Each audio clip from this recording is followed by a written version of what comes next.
And we are live. Feels good to say it when you're live, right? Walao, eh. Shokes, yeah. What's up, everybody? First of all, happy Deepavali to all who celebrate, and Happy Halloween. happy Halloween. And no. Still got one more. We got a very special guest. You can hear him, but you cannot see him. But it's also his birthday, sort of. Say hi to everybody, the collector of Hi, those everybody. maps. Hi guys, you can't see me. I'm off screen. You can see my hand. Yeah. So You need to create the suspense, right? What you need Yeah. to do is bring like a recorder along with you next time. Yeah. and just put it on the table. No, but like when you wave, just wave the recorder. Right. Keep it on brand, man. Come on. Nah, I mean we're doing pen and paper nowadays, right? What? That depends. If you're doing pen and paper, it's only for the spirits. Yes. Yes, but we're here, so you know. Oh, are you? Happy birthday to the collector, Yes. says Juju. See, birthday greetings. Is it coming in good already. Juju you. or bad Juju? It's. I mean, it's It's funny mean that Juju. it's funny that the collector is born on Halloween, huh? Yeah. Yeah. I think you're meant to do this job. He's a Scorpio baby. I'm just gonna say that's the reason why we hired you.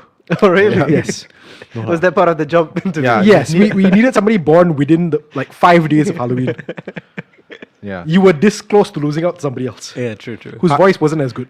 Hi guys from Malaysia, said Sayat 10. Hi, Sayat. Happy birthday to the collector, said Lexi. Ooh. Look at all the birthday greetings. Thank coming in for you. Thank you, everybody. Juju said that I can be any kind of Juju you want me to. Haha. I think this is getting a little bit sexual. But, A little bit, let's moving on. So clearly today's episode is all about the collector's birthday. Where's my cake then? Where's your cake? Nice. Don't you dare demand pastries from us. Okay. So back to the topic. Yes.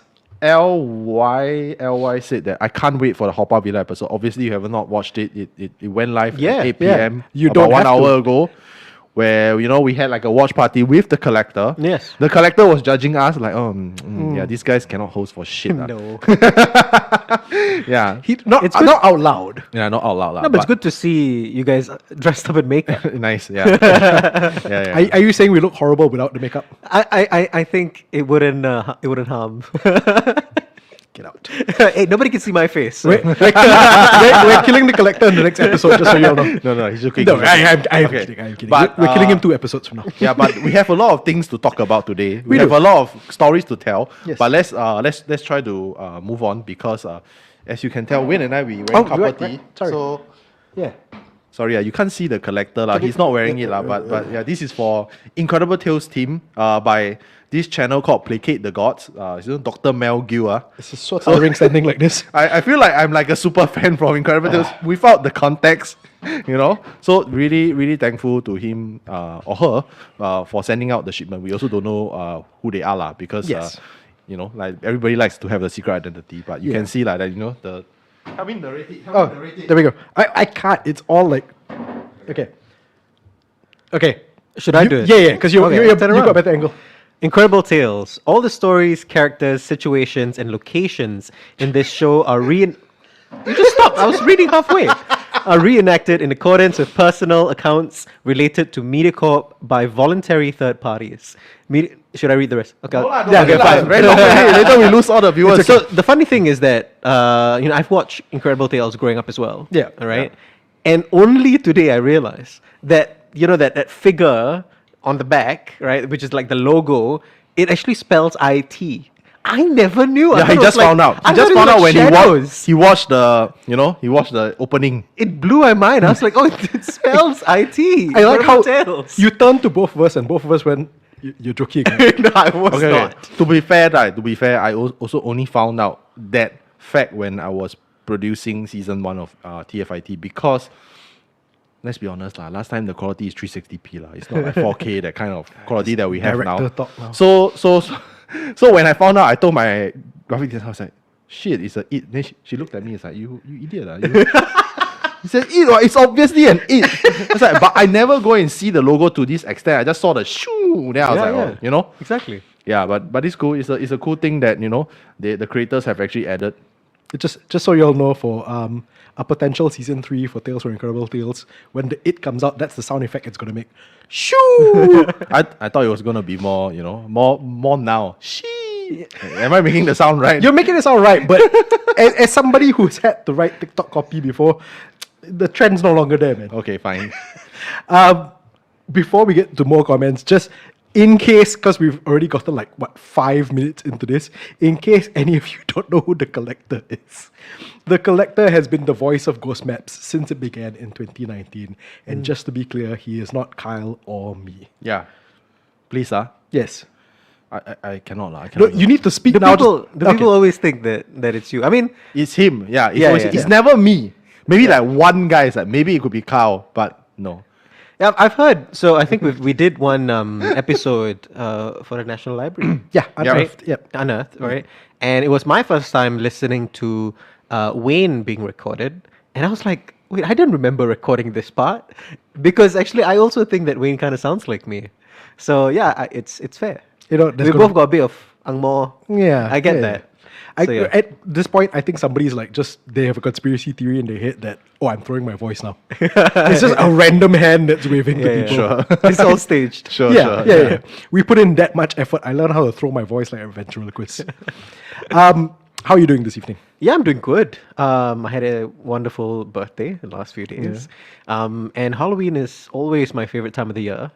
Dressing up, seeing, the amazing costumes outside. I think one of the most impressive ones I've seen was a group that dressed up as the characters in Inside Out 2. Right? So if Wow. you've seen Inside Out, right? Inside Out 2 especially added a few more characters. So it was a big group. I think it was like 8 or 9 of them acting. And I mean, they all dressed up as, Joy and Ennui, all the new characters. It was incredible. I just love the kind of creativity that comes around during Halloween time. And it doesn't have to be scary. Sometimes it's just really, really cool. And I also have recently loved the stuff that they do in Japan, where they where they kind of like dress up as like everyday characters. Oh, like that's new. yeah. So it's not just Japan; it's like the scary characters, right? So in Japan, a lot of them like dress up as businessman going through a windy tunnel, and his tie is like across him is like trying to beat the wind, or like lady waiting for her hairdresser to finish with the curls. So she's like in her chair, reading a magazine with the hair still in that machine thing. And those are like interesting costumes that I think are really creative. So yeah. I want to say that that's a very weird trend, but my favorite Halloween costume that I've ever had was when I carried around a laptop and wore an eye patch. Okay. Okay. Why? I was a music pirate. Nice. Serious. Yeah. Okay. What's your name, Bea? No, at the time it might as well have said Napster. You wouldn't steal a car. Yeah.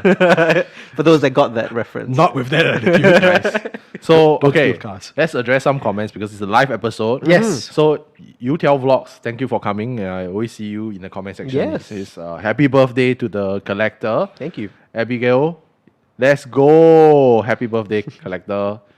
Wait. Abigail's. I mean, I've Leslie never is like seen- saying like, hello, how's your third eye tonight, collector? Yeah. Nice. I would say that it all depends on the area as well. So right now we're at. Do people know that? No. Okay, we don't know where we are. Don't fucking dox me. I'm not gonna give your address away. But people know we do this at your house. Yes, but Okay. not where I stay, please. Okay, of course. Right, so we do it at Kyle's house, and Kyle's house is very clean. So there's nothing here. Yeah. I would tell him if I see something though. Yeah, bastard. It's very good staying in character. I like that. Yeah. JM says, new fan here is the collector, same name as the narrator. Yes. Yes. Yeah. They are yes, the same yes. person. Same person, yeah. Yeah, they are the same person. Abigail was like, I mean, I've never seen Wayne and the collector in the same room clearly. Are you seeing it now? Yes. So again, my ghostly hand is right here. Yeah. Maybe you should get like your hand to like speak for me or yourself. Like my hand is here, like a puppet or something like that. Yeah. Yeah, I can't be a ventriloquist. Okay. Can I? Addressing more comments before we get into the main show. Kenneth is asking where can we watch the night walk at Haw Par Villa? Not just Haw Par Villa, but Bukit Brown. I believe you're talking Yes. about Tales from Incredible Tales bonus content. It will come out next week.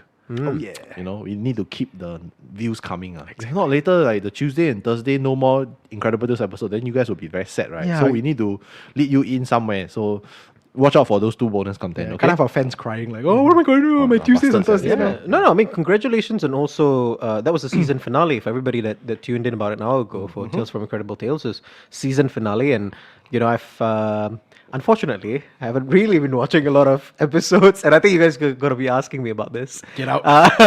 But I enjoyed that episode just now with Art and Roy. It's very beautiful, lah. Yeah, it's very nice. I mean, It of was course, shot all of on us are set, very yeah. beautiful, but at the same time, the location also very Yeah, beautiful. location is really good.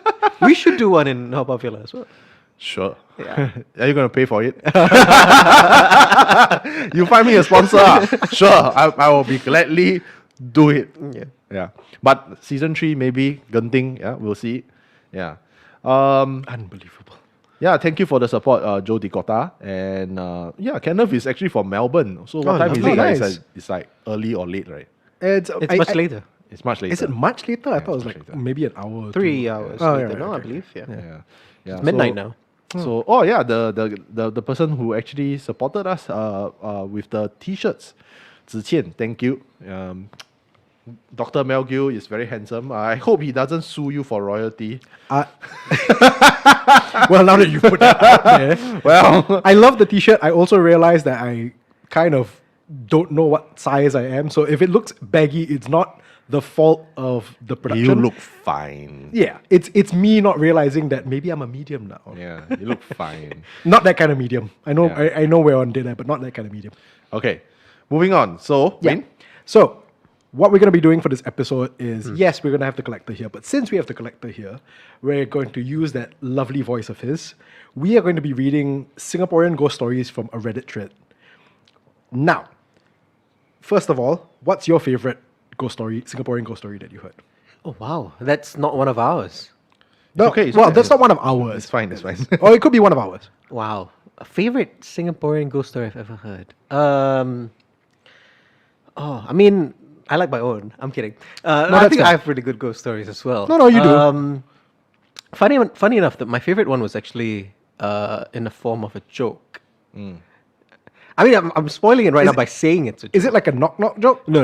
Okay. Should I tell it? Yes. I think it's really good. Okay, Okay, cool. go ahead. So, basically, this guy he works as a nurse, Okay. right? And he takes the night shift, and he always has to go home, and he has to take the last bus home, right? So he's new to the shift, right? So he's still trying to figure out, how to get home, but he knows, okay, there's only this one bus that comes to this area, and I have to take the last bus home, and it's always going to be a double-decker bus. Right. Okay. So the bus arrives and it's past midnight, I think, the last bus here. So he gets on board, he taps his card, right? And immediately right behind the bus driver is an old auntie, right? And the first time he sees the auntie says, and the bus is empty, by the way. Nobody else is there except the bus driver and the auntie is sitting right behind the bus driver. Right. And the auntie says, boy, don't go upstairs. Okay. And he's freaked out a little bit. Right? And he's like, okay, fine. He doesn't say anything, but he sits downstairs. Right? He's smart. Right? He doesn't venture upstairs. Right. And he gets home. Nothing's wrong. Right? So again, the next day, same night shift, and he goes home, takes the last bus. He goes in. Same thing again. The auntie says, boy, don't go upstairs. And he's like, okay, fine. But now he's really getting freaked out. And he's like wondering why. Right? So, but then again, he's a good boy. He sits downstairs. He gets home. Nothing goes wrong.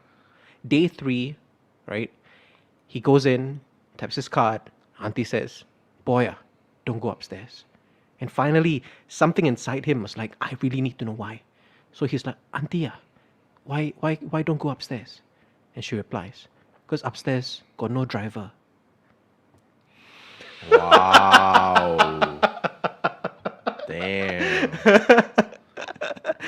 So that is my favorite ghost story slash joke. Yeah. I think it's really good.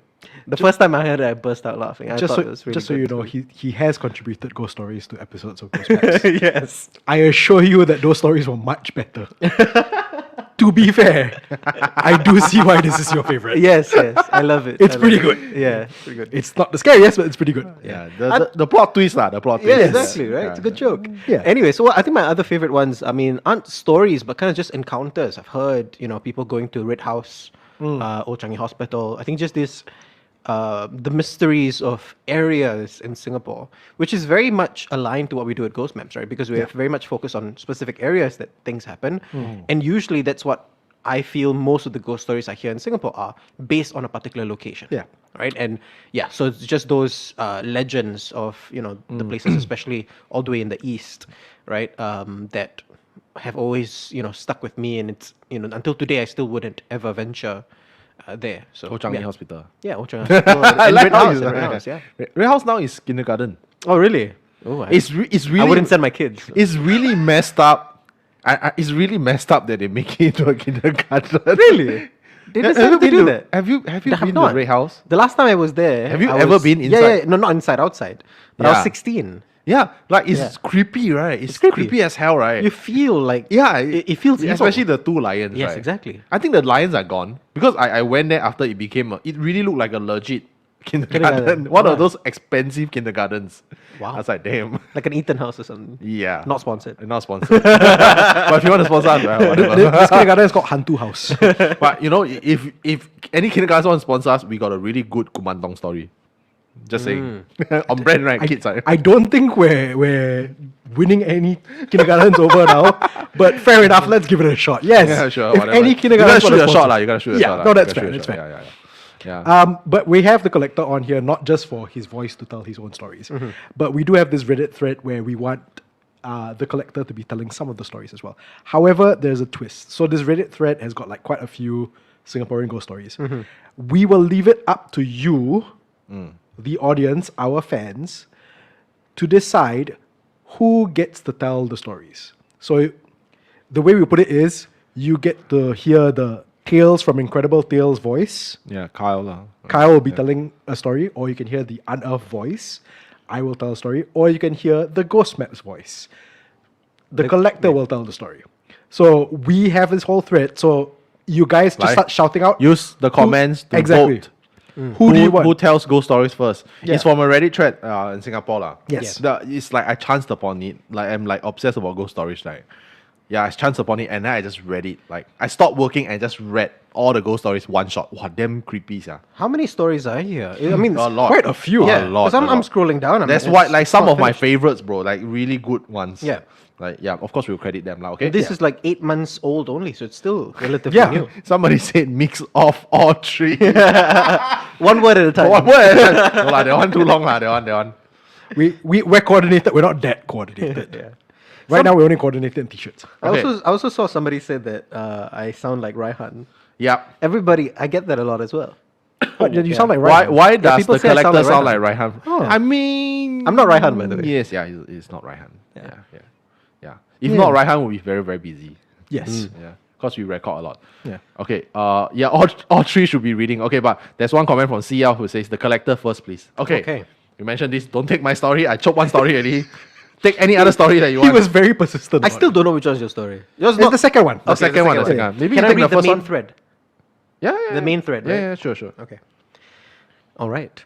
So we'll start from the beginning. Walao way. Feel free to improvise if the grammar needs. Sure. I'm just trying to read it off the script Yeah. here. Okay, so this person shares. I'll credit them. So this is on Our Singapore from somebody called Moruzawa. Okay. So this person said they used to work in a bank vault at the CBD area. The vault was in a deep basement level and was eerily quiet once all the transactions have been balanced. After securing the vault door for the night, the vault manager went up while I stayed behind to switch off all the PC terminals. It was at this time that I heard clear as day a woman calling my name. The room was fairly small, and besides the terminal, there were nowhere else for anyone to hide. I began a cursory check in the immediate area, and then I heard it again. Much closer this time, and it was by my left ear. It sounded more insistent, as if it was impatient for me to acknowledge its call. I immediately bolted up the lift and met up with my manager, told him what happened, and he laughed it off, saying, "Well, now you know why no other staff wants to stay late. To stay for late cash processing." They were the last two to leave that night. Damn. I feel like we that should is start why doing the he's the closing. collector. Yeah. I wouldn't have never had that kind of pacing, I think. I know, right? Yeah. I feel like we it's a needed good story. Yeah, it is pretty good. It's a pretty good story. I mean, Takashimaya, right? No, this Orchard Road used to be. Oh, no, Was this sorry. Takashimaya? No, sorry, Takashimaya is another See, story. This is CBD, Bangkok. Yeah. Bangkoks, they don't see sunlight. So I'm not surprised that, it's dirty. But I've never heard of like ghosts deep underground. MRT. Oh, Yeah. actually, yeah, you're right. It's all the lack of light. And it could be a cemetery. Like last time, in Singapore, almost everywhere got cemetery. Yes. So I'm not surprised that, Bangkok so deep underground. Yeah. we did do an episode that was set in the MRT, right? Yes. Yeah. It was submitted by a listener. Yeah. One of my favorite horror movies is As Above, So Below. It's a French horror movie. It's on Netflix. You guys can watch it. And that is in the Paris catacombs, which is, of course, deep underground. Yeah. Yeah. But that was specific because the area, I mean, it's all skulls and all that Yeah. because a lot of people were buried there, so I can understand. But for a bank vault, it's kind of like, quite clean, hygienic in a sense. I mean, I'm surprised, but at the same time, I'm probably not that surprised. People keep really freaky stuff in bank vault. I've been to a bank vault twice. With a family member, they have like a thing to put in the vault, right? Right. Apparently, you can keep, including urns and shit. Okay. Yeah. I mean, it's not like They body don't parts. care, right? I mean, They they're don't not checking. right? really check. Yeah. Not really.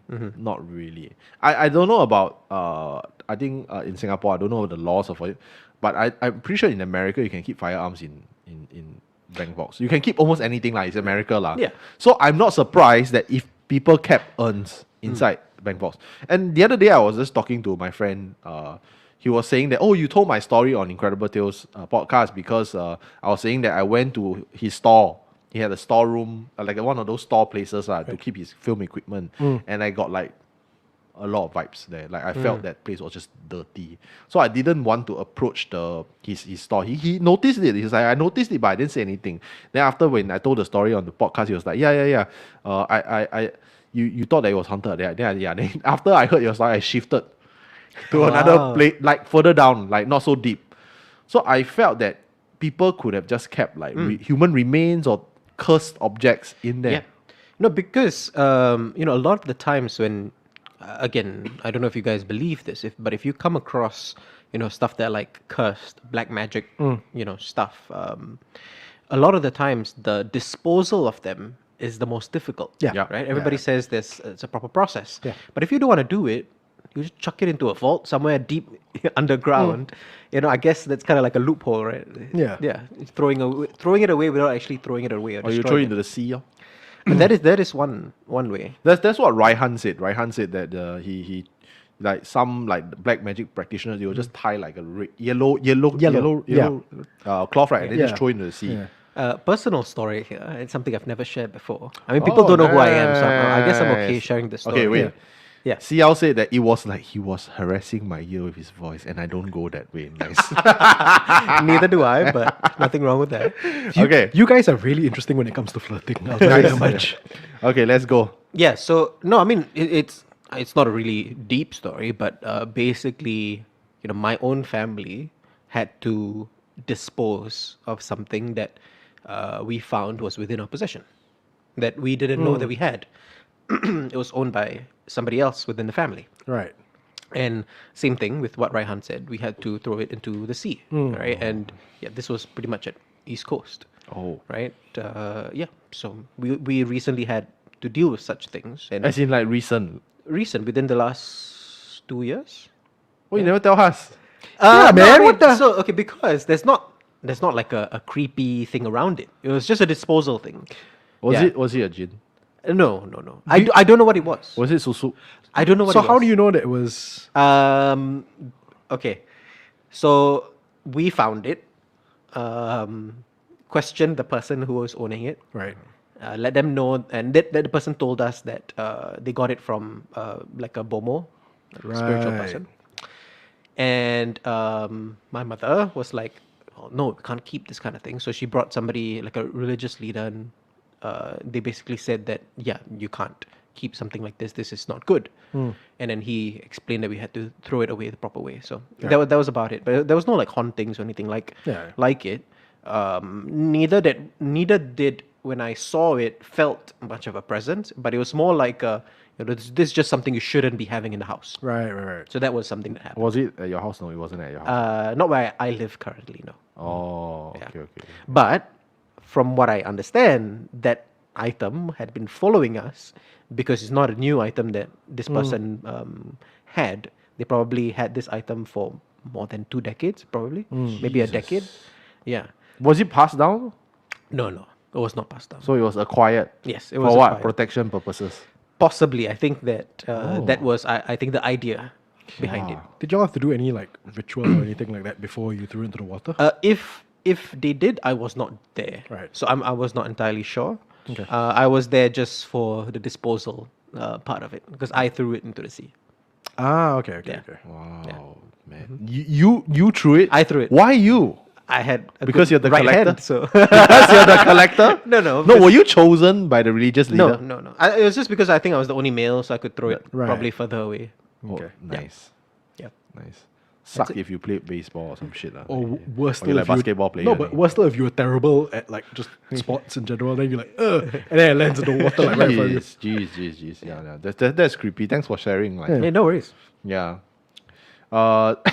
Leslie is saying, thanks, I was planning to run at ECP later, not happening anymore. Try the stadium area. Leslie, you know, like the stream is gonna last at least 2 hours, right? Then by the time you're gonna go to ECP to run, it's about 12. So good luck, man. You very man, I respect. Also, that was like when 2 months ago. When we threw it? Yeah. No, within the last 2 years. Within the last 2 I years. can't remember exactly when. I would like to think that the currents have taken it away by now. Probably. Yes. Might be in Malaysia. It's okay lah. Sorry, fans in Malaysia. For Ted, they give us rubbish, we give them hantu. Oh wow. Wow. You gotta start like Like, regional war here. Start a war, right? Like, anyway, they say our hantu is shit, right? They say our food is shit, they say our hantu is shit. So let them have a taste of it lah. I've never heard our neighbors up north complain I'm just about kidding. I'm just kidding, dude. It's a joke. Okay, so maybe I'll go next Sure. because I'm very excited about this story. Okay, You very much. Okay, guys, I am sorry lah. Like you know, you went from the collector then to me lah. Incredible Tales Bank lah. Okay, It's a variety. it's a variety. So this story is actually from Dumas 1108 from Reddit.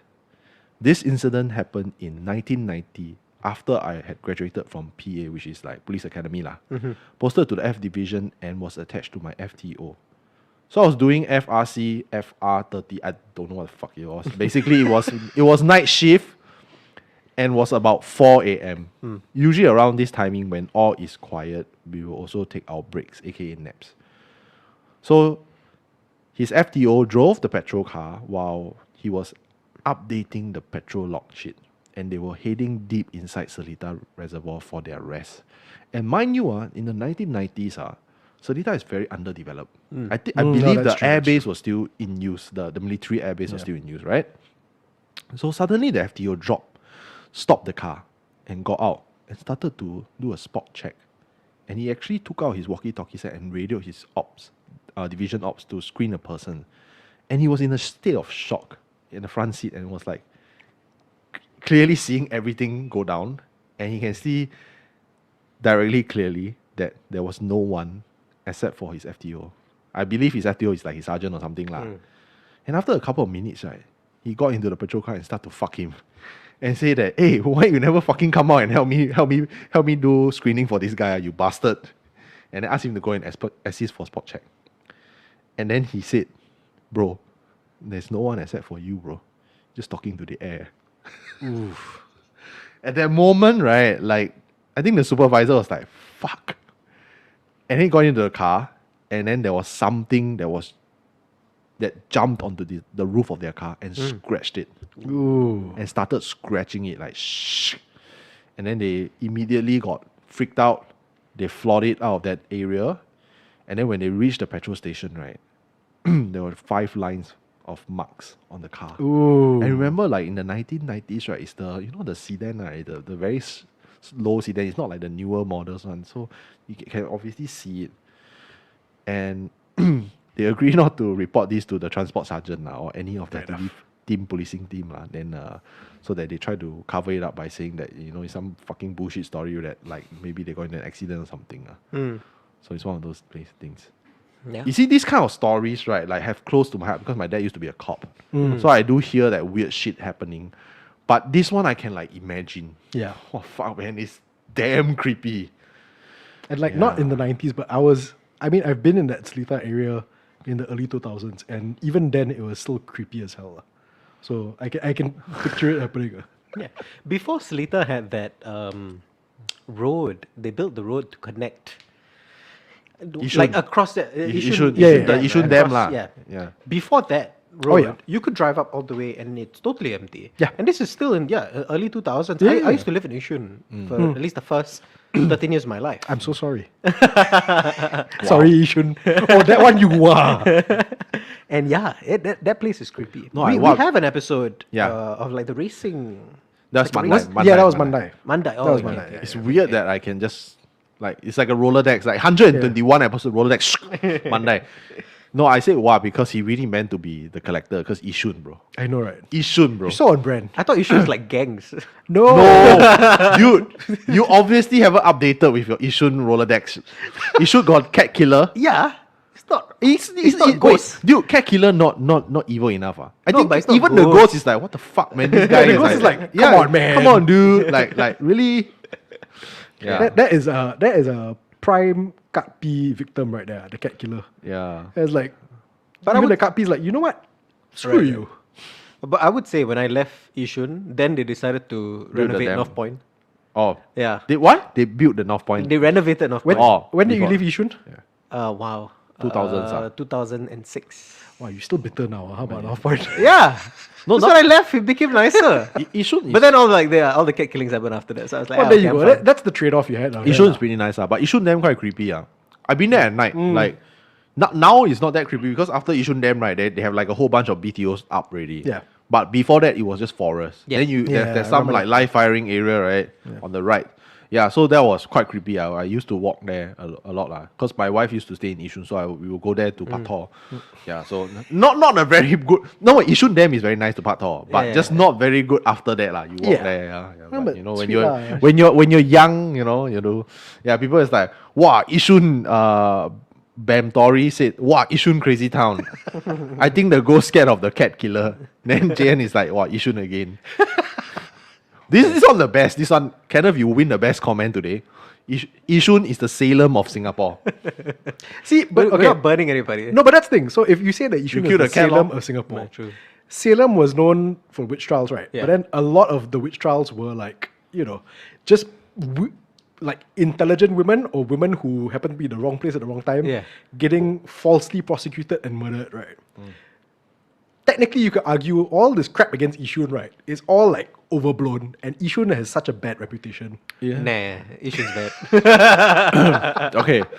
Because I have a friend's ex-boyfriend that I met in real life shortly after we started Ghost Maps, and I did ask you got a story now. He's a cop in Yishun, and he says that I can't tell you specifics, but I can say that Yishun does have a higher amount of weird cases, but he never say what.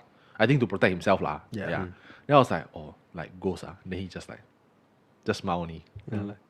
But I would say, so going back to the story that you told of something, jumping on top of a car. Kakak. So, and somebody also asked whether the collector still has their third eye. So, while yes, I play the character of the collector, I myself, at least for 1 year of my life, felt that I personally had, I wouldn't say the third eye, but I was very, also not attuned.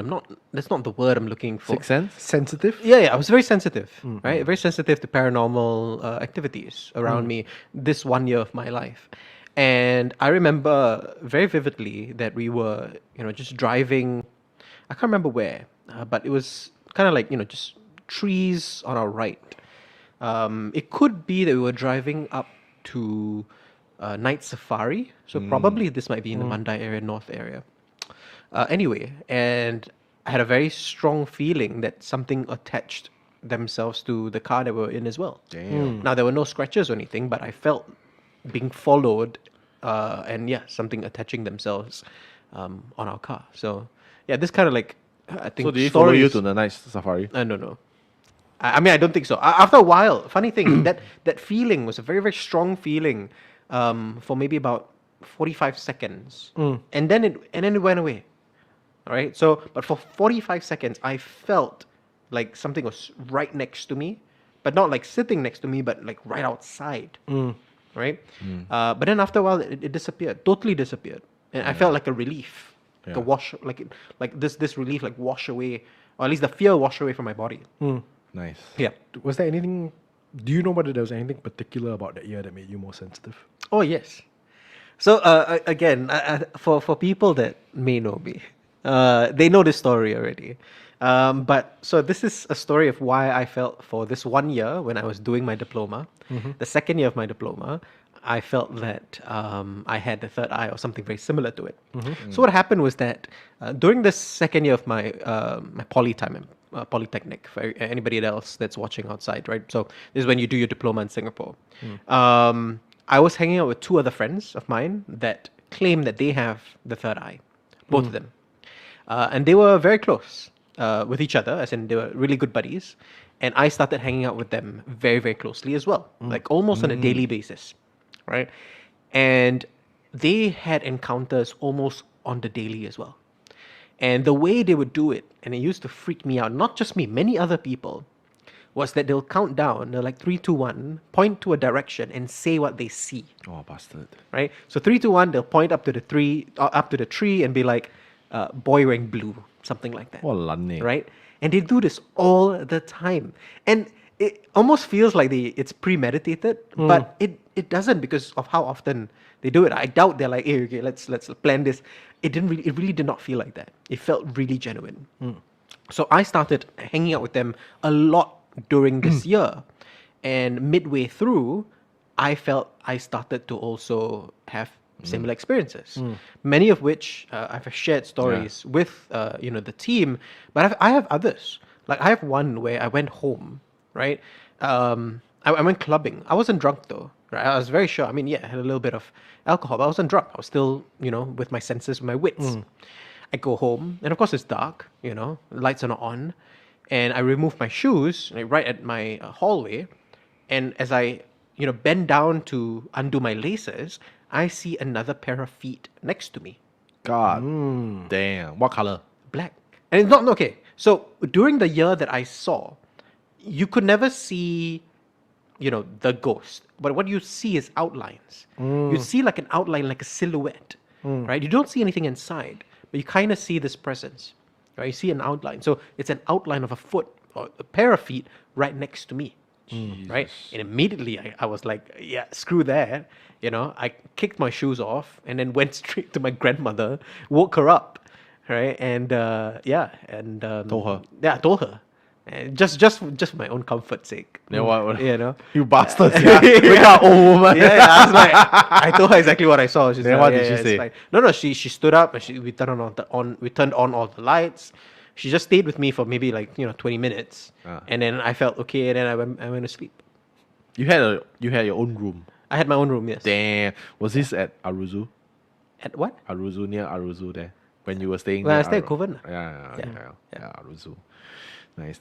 So yeah, I had it's not just the only story I have. I have multiple stories. I'll tell you another one. And this is before all- we go to this, This is all from that year. yes, all from that year. This is another one. So this is for everybody, listening. Sometimes you go outside and you feel like there's a spider web that you just walked into Yeah, a spider yeah. web and suddenly like there's a spider web all over your face or something, right? Some people say that's not a spider web, that's hair of a ghost. Oh, bloody Nice. hell. And if you brush it off, you anger them, right? Because you're supposed to just walk through and don't give a shit, right? So this came to my particular story was that we were in West Coast, Pak Tor as well, me and my girlfriend in poly. And, we were sitting on a bench underneath a tree, and then we felt spider webs. But usually because you're in kind of like a, there's the woods around you. This tree is like West Coast, right? You would think, oh yeah, maybe it's actually a spider web, right? But sometimes outside, you're like the middle of the CBD. There's no trees anywhere near you, and you feel the same thing. Then, okay, maybe, sure. But anyway, this I chalked it off as, yeah, it's a spider web. So my girlfriend kind of like brushed it off, right? Throughout the night, and it was rapid, it was really quick, she started to feel weaker and weaker, and she got pale, right? And I was like, yeah, let's send you home. So we took the bus home, and like she was like almost gonna pass out, really, really pale. She got a fever the next day. Yeah, and so yeah, I also believe that something like that happened as well. So if you're ever out and you feel spider web, don't immediately try to brush it off, especially if it's unlikely that spiders are around you. You were sitting under a tree, right? Yes. Nice. Oh, Yeah. bastards, yeah. That means, right, maybe the spirit like float down. Yeah, Like, yeah. hey, I also macam think so. dating, ah. Or maybe like it was just sitting beside y'all. Like, or maybe it's a crowd of spirits. Oh, West Coast though. it was West Coast. Yeah, West Coast. It was a long time ago. Yeah. Or maybe you're just a very boring date. We were together No, already. but not to the extent to the that extent kena where you high lose fever, energy. like, Yeah. walao, She's yeah. trying to get away I from know. it. I feel like that was like maybe it was trying to enter her body. Yeah. Wait, so the spider webs, Yeah. in heavy quotation for those of you who are only listening, Yeah. the spider webs they were on her or on you? On her. I felt it too. You felt it too. Yeah. But you already know what it was. See, immediately the first you don't think, right? Because it's just a normal reaction. Yeah. You feel it's irritating. It's like a bit like in the Malay word is gali, which is Yeah, like yeah. itchy, right? And you immediately want to brush it off. Yeah. Right. So I think I did as well. But only after you do it, then you realize, oh, it could be that, right? But then I try not to think of anything about it. Now, there's other times where this kind of thing happened, I just brush it off, nothing happens, right? But this particular time, I saw visible change, in my girlfriend's kind of like strength, in a sense, within like an hour. Within an hour. Yeah. Okay. Do we know each other at that point already? No. No, not we yet. do Not yet. Okay. Yeah, me and Kyle go way back actually. we go way back. That's But why- actually, when I did meet you, I still could see. Oh. I believe so. Yes, because Really? when I did your film. Yeah. Yeah. Nice. Or there's another. Yeah. another No, anecdote there. did you see anything on the set? No. That was fine, right? That was fine. That's fine. We shot at what's that place called? They tore it down already, right? Yeah, Peace what? Peace Center. No, Peace Center. No, it was a Bugis. Yeah. Well, the colorful The buildings colorful were- HDB blocks. Yeah. Yeah, Rochor Center. Yeah, Rochor. Yes, yeah, yes, and the Rochor car Center, park at the yeah. top floor. Yeah. So Okay. One day you'll have to release that film. no. It's not available. No, it's not. Nobody can available. find it. Yeah. So there's a comment that I need to address. LYLS says that hope next season of Tales from Incredible Tales will explore the old MediaCorp building. A lot of staff and artists shared their experience. Yes, DJ Ferning, she actually shared her, her famous headless ghost photo on season 1 of Incredible Tales. But I need to disappoint you because the building has been torn down already. Yes. It's already sold to be made into GCB, Good Class Bungalows. I know this because I recently shot there for a documentary and I flew my drone towards MediaCorp and it was flat. It was all green grass and a couple of trees. But the creepy tree is still around. For some reason, the creepy tree is still around. Yeah. But at MediaCorp, the old MediaCorp building, Yeah. I've heard so many stories. Oh, yeah. Oh, yeah. So it's I good. mean, I'm not an actor or anything, but Your voice talent. Yeah. Thanks. When I was young, I spent quite a number of quite a bunch of time. I would say a bunch of time in the old MediaCorp building as well. And I think when I grew up, also there was at least a few more occasions I would find myself there, either for auditions or something. Yeah. And yeah, that just place feels weird. It just The feels radio, weird. right? The whole place. Dude, the radio. I think the radio tower is the worst. I went around the area. I felt that the radio tower has the strongest presence of all. And some of the stations are actually basement, Right. Yes. which is worse. Though where New MediaCorp is at Yeah. One North, oh, that's a beautiful place. I Yeah. love it there. Yeah, it's very nice. That place also lah. Really? Yeah, also. I heard from some friends at MediaCorp also. Yeah, also. Maybe they follow MediaCorp. You know. No, I'm Maybe telling MediaCorp you, did they something follow wrong. the fucking prop, bro. You telling me that you got so much prop you don't throw? That's true. You cannot throw them, it's assets, what? Yeah, So it's attached to the props possibly. and attached to the idea of like the broadcaster lah. Yeah. So I'm not surprised actually. You know. Okay, let's address some comments before let Wayne do his ghost story. All right. Okay, so for those who just joined us, now we are doing a roulette, right? Each of us tell a ghost stories in a different style. So we have the collector doing it in ghost map style, which is unbeatable. Me doing it in my Bing style from Incredible Tales, and Wayne doing it from Unearth, our other podcast, which is actually one episode only lah, his style. Yeah lah. So Sayat say that feels like Karak Highway story got a Singaporean spin-off. You know what's the spin-off or not? The ERP system. That's the spin-off. What? Because that's the real horror story of the ERP. Oh, okay. No, that's fair. That's fair. Bernard is saying the collector got hair whipped. Yeah. Well, hi Dan, thanks for joining us. Nice to see you. Hey, Dan. Yeah. AS, no, I'm traumatized. I wish I didn't know about the spiderweb thing. Yeah. Neither did I. I always kena Yeah. one. I Yeah, always used to rub, like, Yeah. just brush Yeah, it off. brush it off. Yeah. Yeah, whatever. Okay, Wayne, let's go. Let's choose a story. Then let's listen to your. I like how I crack my knuckles as if, like, this is going to be a very strenuous activity, I'm reading off a screen. I'll go with the one that's before your police story. Yep. Yeah, So sure. it's the one that's set in Takashimaya at Nian City. Nice. Okay. So Tracking Airports writes, Takashimaya at Nian City. Heard from other staff one of the stock rooms was haunted, but they refused to point out which one. Ended up having to do stock take during my shift. Went into one of the stock rooms where our brand's stock was located and saw a person standing in the middle of some shelves. Their back was to me, but they seemed to be just standing still. Thought it was another staff taking a break or maybe doing stock take too. So I just said, "Hello, I'm gonna do stock take." No, let me read it in the way that this sounds right. "Hello, I'm gonna do stock take, and spend like 2 hours in there. Occasionally, I would look up because as I hear shuffling and would still see that person standing in the same spot. I don't know how or why, but I didn't think it was weird at the time. Yeah, I know, man. The stock room was also very dim because there was only one light and shelves were very tall. A few people would come in and out to drink water and I would turn around and acknowledge them. After I finished, I left the room. Decided to ask the other staff who was the person inside and they said they didn't see anyone in there. I was alone. That was the day I found out exactly which stock room was haunted. Had to do a few more stock takes while I was still working there and always had similar encounters. Now that's the horror part. Knowing that the place is haunted and you still still have to have to go go in. back. God. I am, like, they say Takashimaya and Nian City. I wonder whether they meant Takashimaya, like the department store, or is it another store that's somewhere in... No, but it says Takashimaya. What? But that's the thing, is At Takashimaya... Nian City. What? Yeah, so is Takashimaya like the department store or... To be No, the fair, I always- departmental store. It's probably Oh, okay. departmental. The Yeah. departmental store, because it's the whole building is called Nian City. What? Right. Yeah. Yeah.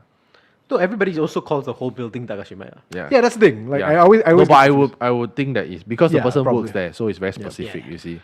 Yeah, I've known people who worked at Nian City in different like areas of Nian City, and they all tell me like, oh, they've got stories as well. Yeah. One of these days, I will compile some Nian City stories as well.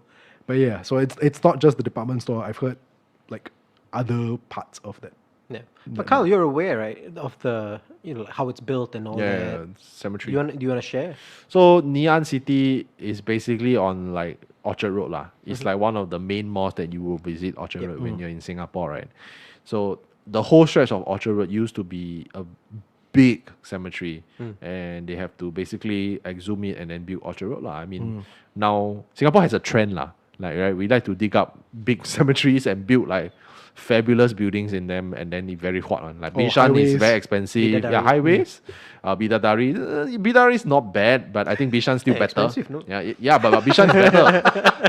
I mean, if you compare lah, then of course Orchard Road is the creme de la creme, right? Yeah. So, and then there is a conspiracy theory that they built like the fountain in front of Ngee Ann City, as to change the feng shui, to appease the spirits. And there's this particular section, behind Ngee Ann City and behind Orchard Ion, that stretch, it's still forested. Yes. That used to be part of the cemetery as well, apparently lah.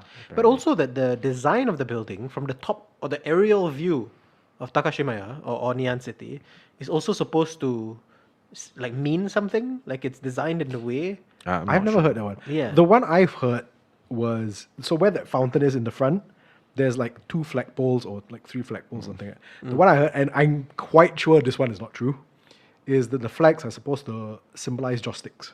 Oh, okay. So like an offering. I think it is. Oh, it is? Because honestly lah, like I would think that Chinese people are very pantan, right? So why would you purposely go and put 3 flagpoles that looks like joss sticks? It's weird unless there's a specific purpose, and then you put water, because water feature is tend to bring wealth and change your luck, right? And the basement fountain of Ngee Ann City is constantly running. Yeah, when there's water features, it needs to be constantly running. If it's not running, it's still right. It's actually not very good for the feng shui. So I mean, that's based on the very little feng shui knowledge that I learned from the masters lah. Yeah, so I think there's some credibility in terms of if you follow that mindset lah, that school of thought. So yeah, like for example, when MBS, also rumors, MBS when they built MBS, the 3 towers, the designer wanted it to be just 3 towers. And apparently the powers at play was like, no, you need to build something on top of it. If not, it looks like a fucking joystick. Or like, it looks like, like the things that you put inside the cemetery, like fucking, I don't like that. Build something. And he was pissed off about it. He didn't like it. Yeah. And now they're going to build a 4th tower. Yeah. Soon. So, yeah. So the 4th tower needs to be bigger and longer, I guess. That's what she said. Somehow I knew that was coming somewhere in this episode. Laugh. People are messing with you, Arwin. What do you mean people are messing with me? Okay, we talk about the Miss P hair. I can't decide which is worse, JM said. Miss P's hair or me on actual spider, will cry either way. I think spider small, okay lah. If it's like the Australian level kind of spider, then yeah. Australian level. Good luck, kind of man. By the way, 18 saved me. By the way, does Wayne knows about the Miss P moving behind him during TFIT recording? Yeah. Yes, I watched the cut downs that Carl makes for But it's a prop, social media. right? It is a prop, but Supposedly lah. yes, it is supposedly a prop, but there's at least people say that there's more than one episode, but there's at least one episode where it's clear that Miss P's sleeve is moving while I'm talking. Aircon. Aircon. So we know. It's as far as I know, it's the aircon or some, I don't know, crosswind. I don't know how long. Yeah. But yes, Nikki is saying, don't look behind you, Wayne. I'll let Carl look behind me. You can look at the screen, dude. I know. I'm not going to. But yeah. Okay, fine. So let's move on to the next story. I would love for the collector to read this, the section made one by Mycosaurus. Okay. I thought that I was looking at that. It's It's also really long. Yeah. It's a really long story. But yeah, okay, sure. So for everybody just tuning in, I see, somebody said, what did I miss, right? So what we're doing right now is that we're on a Reddit thread on our Singapore, and there's a few people actually posting, their own ghost stories on it. So we're taking turns reading them. So this is a story from Macaisaurus. All right. So they say, or they wrote, section mate got possessed around McRitchie/Island Country Club during navigation exercise. So they said they were in the Navax area with Island Country Club's golf course and the reservoir being the border of the area, and we already reached the edge and bashed out into the club premises. There was no fencing, just road crash guards separating the golf course and the jungle we just stepped over.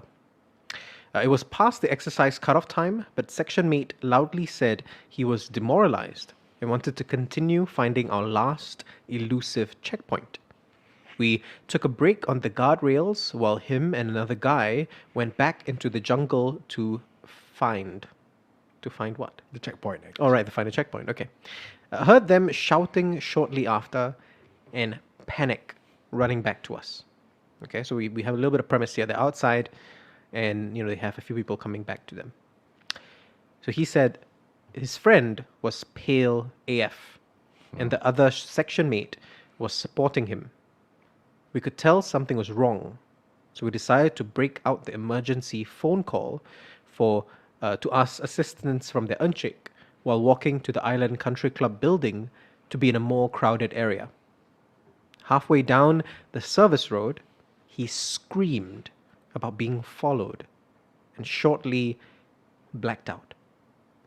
He came to in less than a minute, but with another personality, deep voice and superhuman strength. The writer says that they were 50 plus kilograms. The friend was 65, but 5 of them pinned him to the ground and sat on his arm, and he lifted him off the ground. So we're talking about really superhuman strength here. Long story short, we wrestled him and dragged him to the clubhouse. The Encik came, the club staff came out, the OC and CSM came, which are other superiors, calmed him down with prayers and Thai Buddhist amulets. The country club staff asked where they were, said they were near the water, and they said common sightings of Miss P were around there.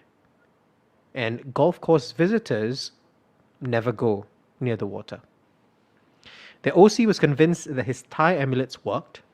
The 2 sergeants carried him to the rover to bring him to Nee Soon Medical Center, while they told us they didn't cater transport for us, and we had to walk the jungle path back to a bus waiting at our start point. Bloody hell.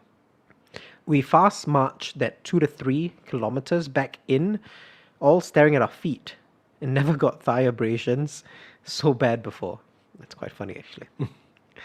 We reached back camp at 2 a.m. The OC woke up every cadet, did a quick debrief, and praised us for our bravery. Dude came back a day after saying he felt like his arms were broken, and he had a week of MC. And from then on, every time he threw a tantrum, OC always feared an incomplete exorcism, like something was still within him. And while we knew that he was a brash character, and the timid and scared personality he had that night was just super off. Yeah. This person also added an edit. Forgot to mention that the possessed guy said he remembered being grabbed by the ankle while he climbed under a fallen log, which his buddy climbed over before him. He looked down and saw a hand, wrist, and an oily mess of what looked like hair. And that's when he screamed and kicked and ran out of the forest with his buddy. He also said that a shadowy figure followed them all the way until he blacked out. He doesn't think that anyone of us saw the figure, but they saw the aftermath. The 2 super fit sergeants also told us the next day that when they were carrying him to the rover, he weighed way more than 65 kilos.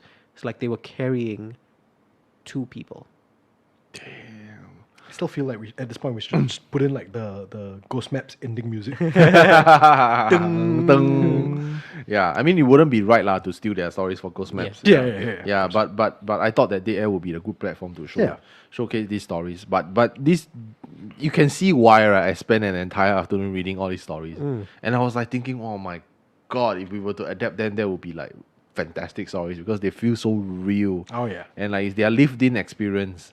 And like when people like they tell real ghost stories, they don't give a fuck about grammar one. They just type it out. Whatever they can think of, they Yeah, it wasn't as easy reading this as Wayne's fantastic writing, right? Yeah, Wayne's scripts.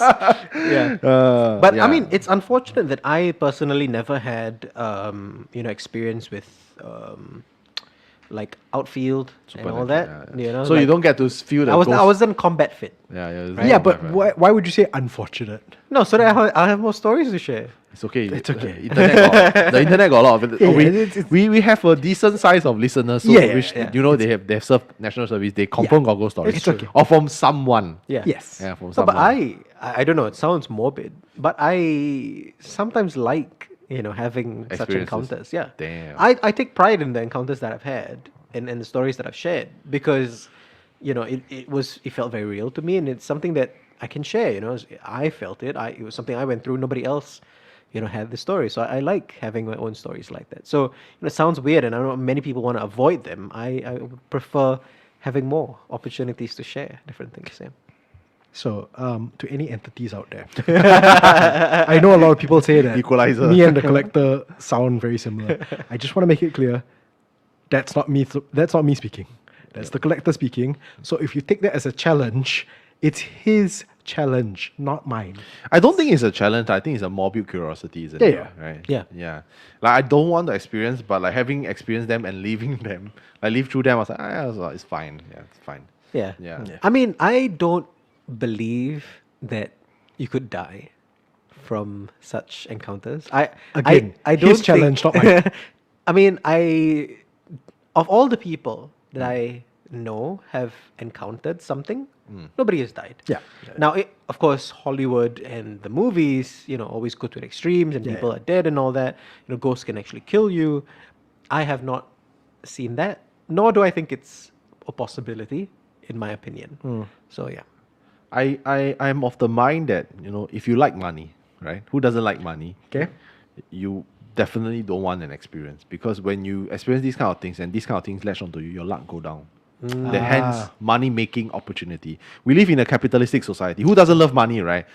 You don't love No, money? I love money. Okay. Yeah. So exactly. So you all the more you should negate this. You don't want to be sway. That's why you say like even the wealthiest men, right? They got a lot of feng shui shit one. Yeah. Like it's very hard for They all play the safe. entities to attack them. Right, you know what I mean? Unless like he or she has done like something evil to these kind of things. If not, it's very hard to get noticed. Yeah. Or they tap onto those things to make money. Yeah, I think so. But I always feel like if you play with dark forces, they tend to mess back. Yeah. So it's not an advisable thing. Side note: anybody watch The House of Usher Yeah, on yeah. Netflix? Yeah. Which is similar, right? So it's you take on like evil entities to make all your wealth. Yeah. Yeah. Yeah. So show. let's Really, address really some good show. comment. Bam Torres is asking, do you think dogs can see ghosts? Cause my dog barks at nothing when he's sleeping, then randomly gets up and bark and walk to a corner of room. Yeah, I'm with Kenneth on this. Like your dog is onto something. I would check if you have like really tiny lizards or cockroaches living in your house that you can't see at night. Or if it's like happening, especially at 3 a.m., I think maybe you want to get your house blessed or like checked. Because dogs, animals in general, they have a very strong sense of sixth sense. Yeah. Yeah. I remember staying at my cousin's place, which is near Bishan, his old place is near Bishan. And Bishan is, cemetery. So very weird, like every night, his neighbor's dog, which is not very near, it's not a direct neighbor, it's like a further neighbor because it's a landed property. Would howl at about 12 a.m. Because why would I know that it's 12 a.m.? Because we were always, primary school kids, Yeah. we always sneak out at 10 p.m. to the computer room to play Maple Story. And then we will play until 12 because they will do a spot check whether you will sleep. So we got a cutoff time. Then by the time the howling starts, right, we know, okay, 12 a.m. Let's go. I don't think my cousin realized it, but I realized that there will be howling at that specific time, which is very strange. Yeah, and when dogs howl, right, there's different kinds of howl. Yeah. Right? You're a dog or no, right? Yeah. There's one, right, that's fucking eerie. I thought you said you call him a dog. No, I said dog owner. Dog owner. You're a dog, right? You should know. Yeah. So it's really creepy. So I got dog seat for my cousin before. And I think my cousin went out on a date. So I was alone with the dog at home. I was just watching like some random ass show. And then the door was open. I was in the room. Then he was just sitting there looking at me, right? Then after he looked outside, then he, like that. I was like, what the fuck? I straight away closed the doors. Yeah, then I just, you fucking go outside or you stay inside. Then I fucking got scared. Because he just he just howl. And this dog, right, is not the kind that will howl for no reason. Yeah. He rarely howls. So yeah, the dog might be onto something. And I don't know where this mindset came from. You know, like humans, we tend to rely on animals quite a fair bit. Huh? Yeah. I mean, to be fair, animal senses are more keen. Most animal senses are more keen than humans. So, I guess the natural assumption is if their five senses are more keen, then the sixth sense is probably more keen as well. Yeah. And I would also say the kind of barking, is it Yeah. an angry bark? Is it a scared bark? You know, because dogs can like almost whimper, like they bark Yeah, because they they're scared and they whimper, whimper. yeah. You know, then maybe it's a little bit more like a malevolence. Yeah. You know, like an evil spirit of some sort. Yeah. Right? Depends Because on they're the dog. scared, and it's very rare. Yeah. Depends on the dog's constitution, actually. That's true. Some dogs they really fearless one. Imagine, you would never really see a canine do that, right? A canine will be fierce as hell. It's like I've seen shit, bro. Like you don't scare me. It will maybe you'll die. I don't know, like or something. You'll die for the owner or something. So yeah. I mean, my cat actually walks around the house meowing at night, but his meow is. I recognize my cat's meow. Is it a girl? No, it's a boy. he meows, and the meow sounds like he's grumbling to himself. Okay. It's the specific kind of meow that he gives, right? When he's supposed to only eat like at a certain time, Right. and as we get closer to the time, if we don't like feed him early, he starts grumbling at us. So it's that specific kind of meow when he walks around the house. I'm not too creeped out because after that he comes back to the room and falls asleep. Right. So if there's any danger down there, he either feels confident that he can take on the danger, or he's like, I've led a good life, lah. So you know, but that's the thing. The dogs thing.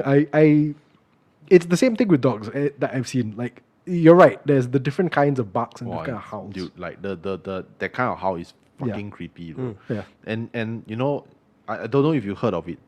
It sounds like just sounds like they are howling to let other dogs know that Yes. there's something evil outside. Yeah. Yeah, it's very creepy. And when you hear at night, walao, your hair will stand on. So let's address some comments before we move on to the next story. Maybe Wayne can tell the next story. Sure. Lah. So CL is saying he knows that he or she knows that this near Bukit Golf Course at SICC, and it's already having fans now. Singapore Island Country Club. Lah. I think I used to go there and chill with my friend.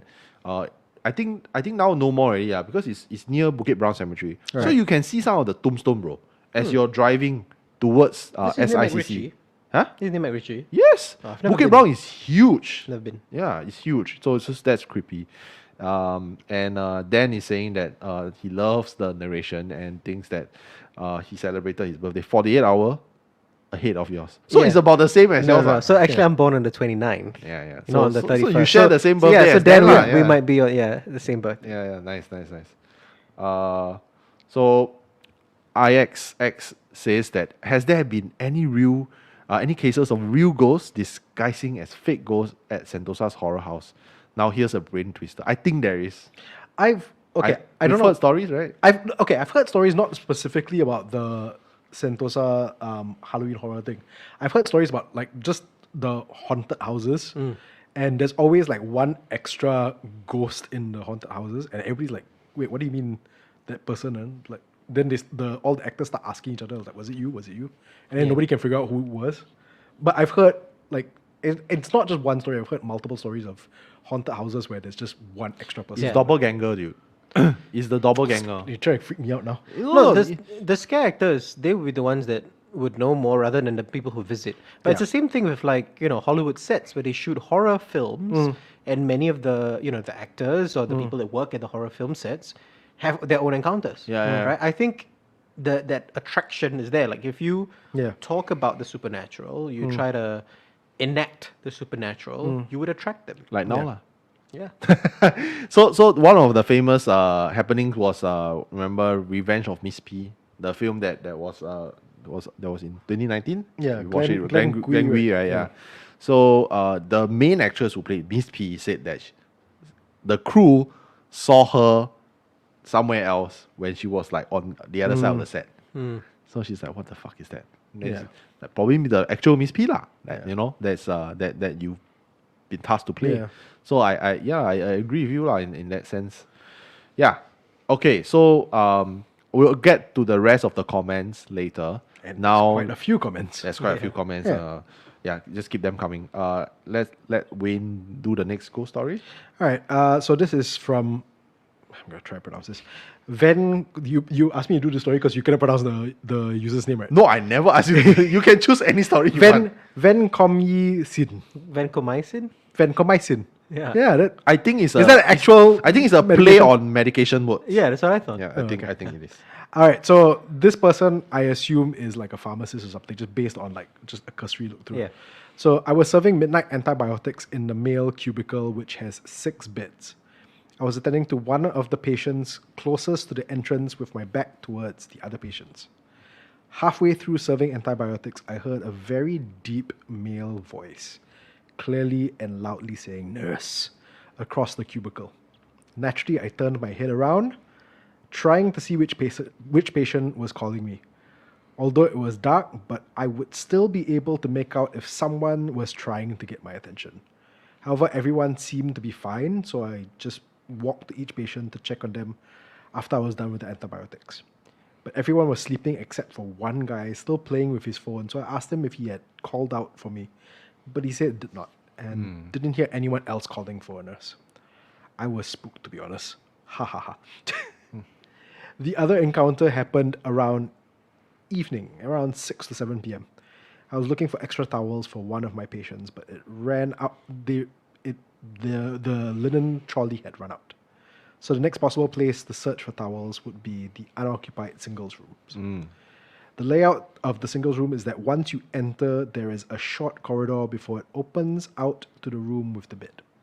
The towels are usually kept in the cupboard next to the bed, so you will have to turn right to get to the cupboard. So I entered one of the rooms, and just as I was about to turn right to the cupboards, I saw a blackish humanoid figure standing next to the cupboard. At that moment, I don't know why I thought it was a relative waiting in the room for the arrival of a new incoming patient. So without thinking, I immediately apologized, turned around, and left the room. It was when I left the room, then I realized something wasn't right because I didn't see any facial features on the figure. That's good. Damn. Yeah. It's a good story. It's a good story. It's I wonder which plenty- hospital. Yeah, I do too. It And seems like a public hospital. yeah. Yeah. And the 6-bed. What? It's a B2 ward, probably. but there's also private wards as well. So No, private hospital, six bedder. No, Very but he rare. said single what? yeah, single. No. But the first one, he said, Okay, you're okay. serving in a place Yeah. with 6 beds, so it's B2. Right. Yeah, public hospital, most likely. Now, So- all the so listeners are gonna like narrow it I down. feel like his natural instinct saved him. Yeah. Or her, right? Because the second story, like they were saying like immediately apologize. Yeah, which is a good right? thing. Which is a good thing. Like it's like your training kicking in. Yeah. And then you realize, oh fuck. yeah, I think it's that thing where like if you see something weird, your mind naturally compensates and goes like, oh, it reasons out at first. Yeah. So they probably just like, oh, it's one of the relatives. Oh, I'm so sorry, and then they just left. Yeah. And then only later on when they like replayed the whole thing, it's like, oh crap. I'm really not surprised because hospital, between life and death, Yeah, the yeah. dichotomy thing lah. So I feel like it's already very mild. It's a very very Yeah. mild. If you scroll enough on the internet, you do find like actual videos of like the call button on off on off on off on off. Then the door open slam open slam open slam. It's just really kudos to the healthcare workers. You Yeah. guys are doing like thankless jobs. It's like, Yeah. especially night shift, it's fucking terrifying. Yeah, like that guy going home waiting for the last bus.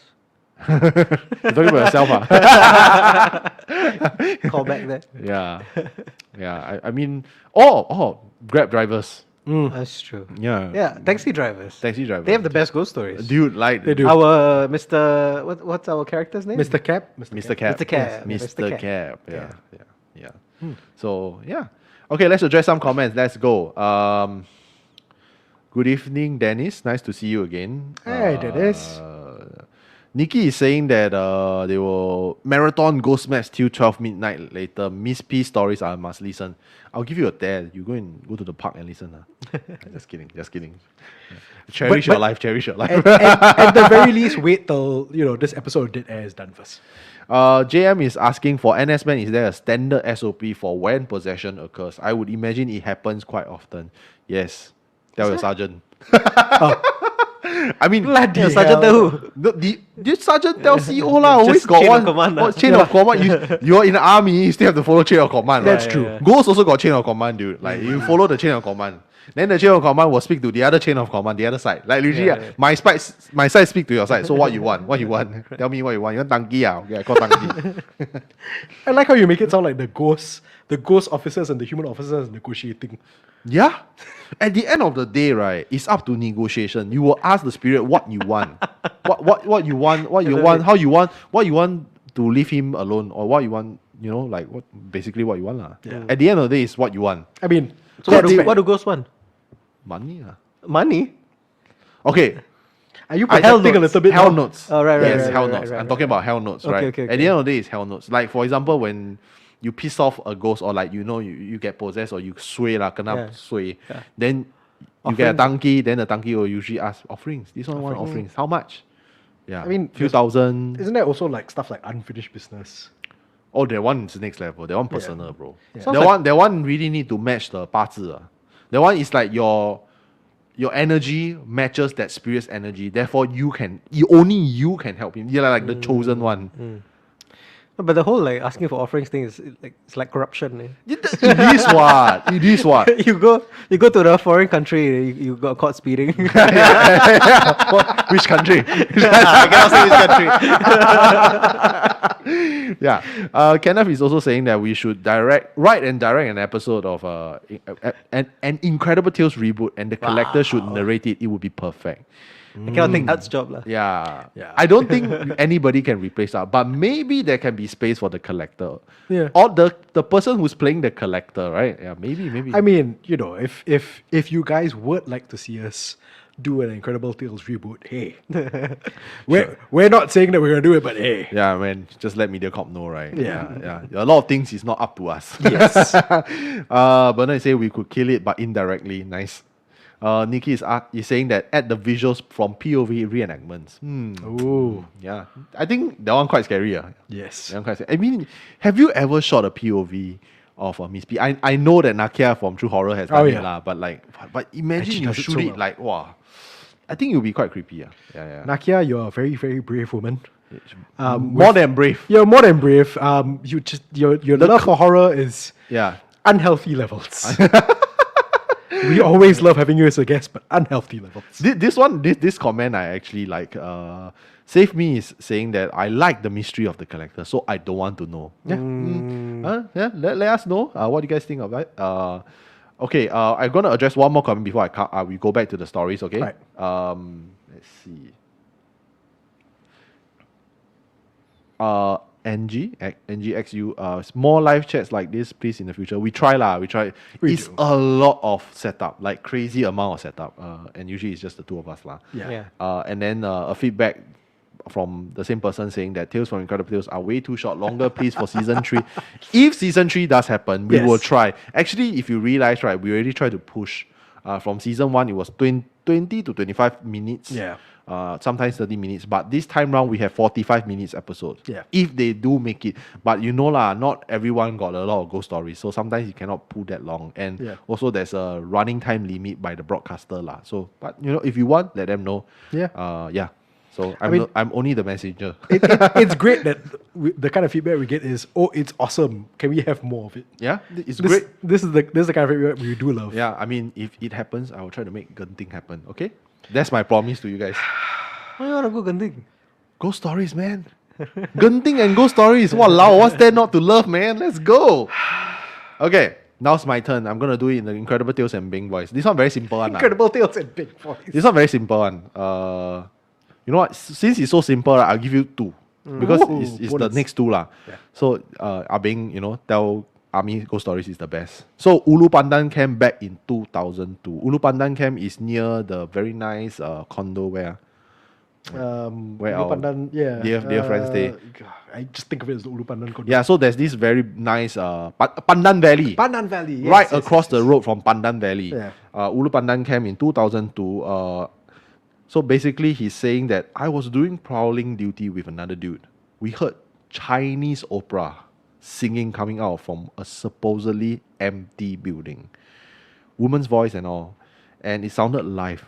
not recorded. Oh, fuck. Hey, I Stan, already, looked right? at my buddy and he told me, hey, we will walk away and never talk about this again.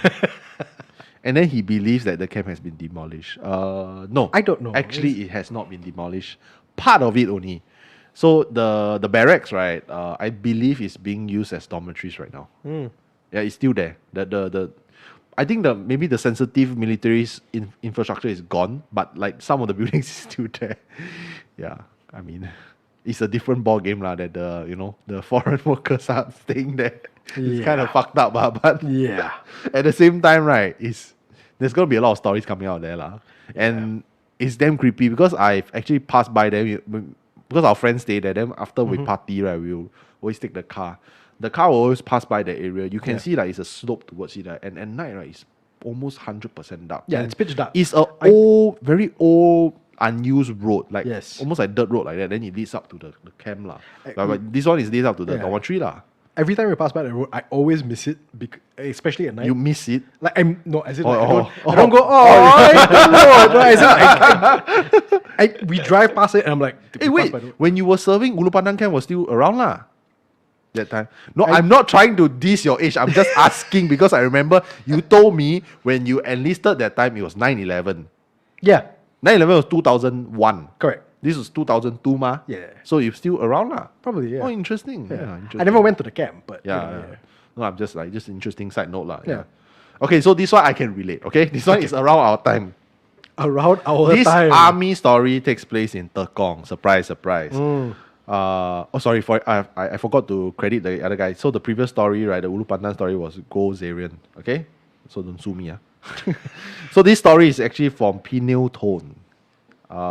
This story is set in Tekong while during basic military training, which is the 3 months that you stay in Tekong. Specifically, Ulysses Company, which was very near my company.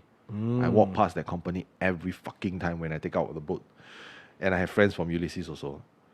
So he says that he was the only person in the toilet washing my socks. Fuck lah, bro. Why?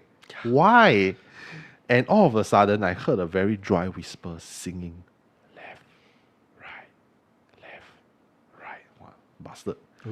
So ASMR. he obviously assumed that it's someone like disturbing him lah, like his fellow recruits lah. And then he went to check the whole toilet. But the voice came back. Left, right. And then obviously he bolted the shit out of the toilet lah with his half-washed socks.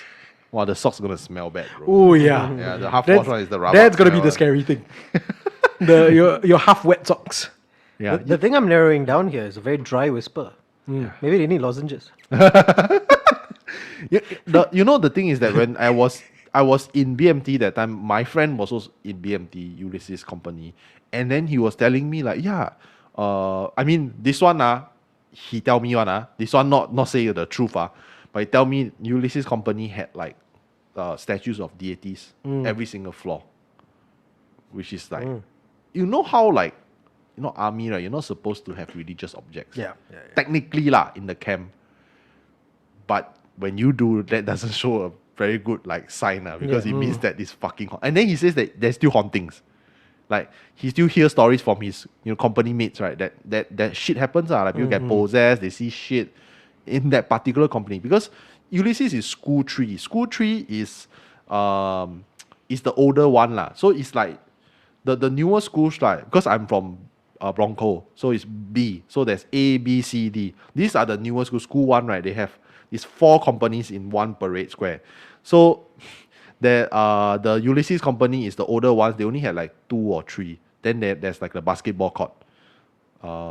Sort of basketball court lah. Then they it's old lah. It's not as new as the newer schools lah. So I would imagine the HANTU there more rabak. I'm not saying that we don't have. We have is at the training area there. Wow, that one is the Gila one. Yeah. So I am so old, I can't remember which company I was from. I am glad I did not go to Tekong though. yeah. I'm very Not happy be- with my BMT. I was fucking happy that I did not kena Rocky Hill. You know Rocky Hill? I don't know. Rocky Hills is a different part of Tekong. It's further down. You need to take the tunnel in one. That one is the Rabak one. Yeah. My BMT was spent watching Fast and Furious movies. Hey, congratulations, man. I swear. I was PES E BMT. I like how he's like reviewing more. I think maybe you don't review too much. Later your SAF campaign find news, yeah. Your collector credibility going down a little bit. Yeah. Yeah. No, So, comes to it's- this I job. mean, Collector it- PES E, it is what it is. But I mean the this Ulysses Coy thing, right? I've heard a lot of times already. Yeah, I've heard a lot of stories. I mean, army ghost stories, who doesn't love them, right? Just not when you're leaving it, lah. Yeah, that's fair.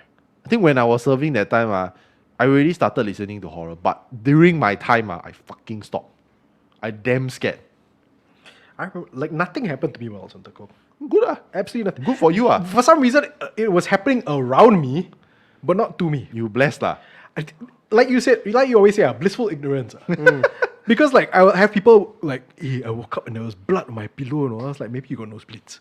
I was like, hey, do you feel that figure walking in front of you last night? I was like, how could you feel a figure walking? You're not tired, I'm very tired, no. You know, right? My brother-in-law's friend, he's also another one. He's not only ignorant, he's like he don't give a fuck about the ghost. He said he go and find in Tekong. I don't know which koi. Then he go and wash his underwear at night. Oh my god. Like in the middle of the toilet alone. Then switch off all the light and wash. Oh my god. Then you just wait lor. Wait for the ghost to come out. He say no ghost. Still call my brother-in-law. Hey bro, no, you say got ghost, no have lah. Lan lah, no ghost lah. 2 a.m. no ghost lah. Then he say you fucking wash your underwear, then where got ghost yeah. Then he stop. Okay, I stop, then I wait lor. But the ghost never come. So some people just have that aura that repels it. I think I believe it's the energy lah. I hope that's the case for me. I really hope that's the case. You don't need to go back already lah. No, I don't. Obviously, I don't need to go back already. I just mean in general. Can you imagine they call you up? I'm not making fun of your age. No, imagine they call you up. Wait, you need to go back. You got high key. You need to I go was back. like, high key. Look at me, man. Look at me. I can't even go hiking, let alone high key. Yeah. Okay, let's address some comments. You like the hiking joke? Yeah. Thank you. That's pretty good. Okay, so Zera Ray is like, that is so true. Based on our story for the hospital one, that is so true. That's why I don't miss night shifts in the hospital. Ooh. But Zera Ray, if you have night shift ghost stories in hospital, Oh, let us you- know. But thank you for your service. Yeah. You're very welcome to share those stories with us. Yeah. Dennis is asking if like the collector has done any stories in hospital with all those potential ghost stories piling up. Not yet. No, we don't have a single No, one. I think we do. No, but that one is the give birth one, right? I think he is asking the collector based on his third eye right now. The current arc. Right, I don't think so. No. No, we had. Have We had a hospital. hospital-based stories? Yeah, but I think like Yeah. with the collector having the third eye, not yet. Yeah. Yeah. So Dennis is saying maybe art is the collector. No. I mean, I love art. It's a little too harsh how quickly you went. No. No, I love art, but we cannot afford him. We cannot. Again, we've been doing this for 5 years. Yeah, by the way. rightfully we so. barely make any money from this. We can't afford We art. make money. Yeah. So Saya is saying, I'm looking forward to TFIT season 3 to see Wayne's reaction on Genting through all the episodes. What is wrong with you all? Why all of you all so happy to see me get scared? Why? I appreciate you watching, but why are all of you all so eager to see me frightened? Fushion says, former provost unit. Nice. Nice. Fantastic. Yeah. Okay. Who wants to do the next? Okay, guys, I see that you're like flooding the comments already. Come, like, let us know who you want next to tell ghost stories. Who do you want the next story? It could be There's a lot, Ghost Map's voice. It could be Incredible Tales' Sorry, Tales from Incredible Tales' voice. We can't afford art. Tales from Incredible Tales' voice. Or it could be Unearthed voice or Budget Ghost Map's voice. Budget ghost map voice. Since everybody's like, oh, their voices sound familiar. Similar. Similar. Similar familiar, lah. yes. Similar. Okay, when you say ghost maps, you try your best to do the ghost maps thing. Ghost Maps. Okay, now you do it. Wow. They get into the mood. Ghost maps. Cannot beat lah, different I think lah. it's the same lah. I don't think it's that- the same. Yeah, it's different. It's different. Imagine if I did like a really goofy voice. Ghost Maps. That's how I would do it. Yeah. Yeah. So any takers on who should tell the next story? No Audience? I'm also Huh? looking for the next story, by the way. There's I'm looking quite at a few. Yeah. Yeah. Okay, Bernard. Okay, y'all continue to look. I address some more Yeah. comment. Bernard is saying that for season 3, travel to Karak Highway to Genting Highland. Oh, come on, man. That is the plan lah. Yeah, but like I said, only season 3. If season 3 happens, and Nikki is saying that talk about Amber Court stories in Amber Court. Yes, hell yes, of course. It's not that scary anymore. I'll take your word for it. There's a really nice cafe. That's really I'm No, I believe you. I'm not fucking with you. I know, no, I believe you. It's just that's where your mind went. There's the rabakness of that place still lah. Yeah. But somehow right they managed to fix part of it. So okay, slight attention. There was this Taiwanese YouTuber that I watched, stumbled upon, and he damn fucker. He basically said that he told his sister, "I'm gonna bring you to the best hotel in Malaysia." Oh god. And turns out it was a prank. He brought her to Amber Court, and then he was like reading out the history of Amber Court. This is one of the most haunted hot places in Malaysia. Isn't there a condo called Amber Court here? Down the road. Yes. Oh. You just review where I stayed. Thanks. Yeah, In the area. Thanks, man. Not making it better, man. Okay. So everybody's unanimous. Collector, let's go, collector. Okay, I'm looking at a few of these. I see one really long one. The one by I Can Be an Asshole Too. Well, now you have to read this. Yeah. Okay. Where is I Can Be an Asshole too? I see it. I see it now. Yeah, it's Yeah, pretty yeah, long. yeah. It's pretty long. Okay, let's do this. So this person says they're at my workplace. We are technical based industry, so not office. So people will be walking around a bit.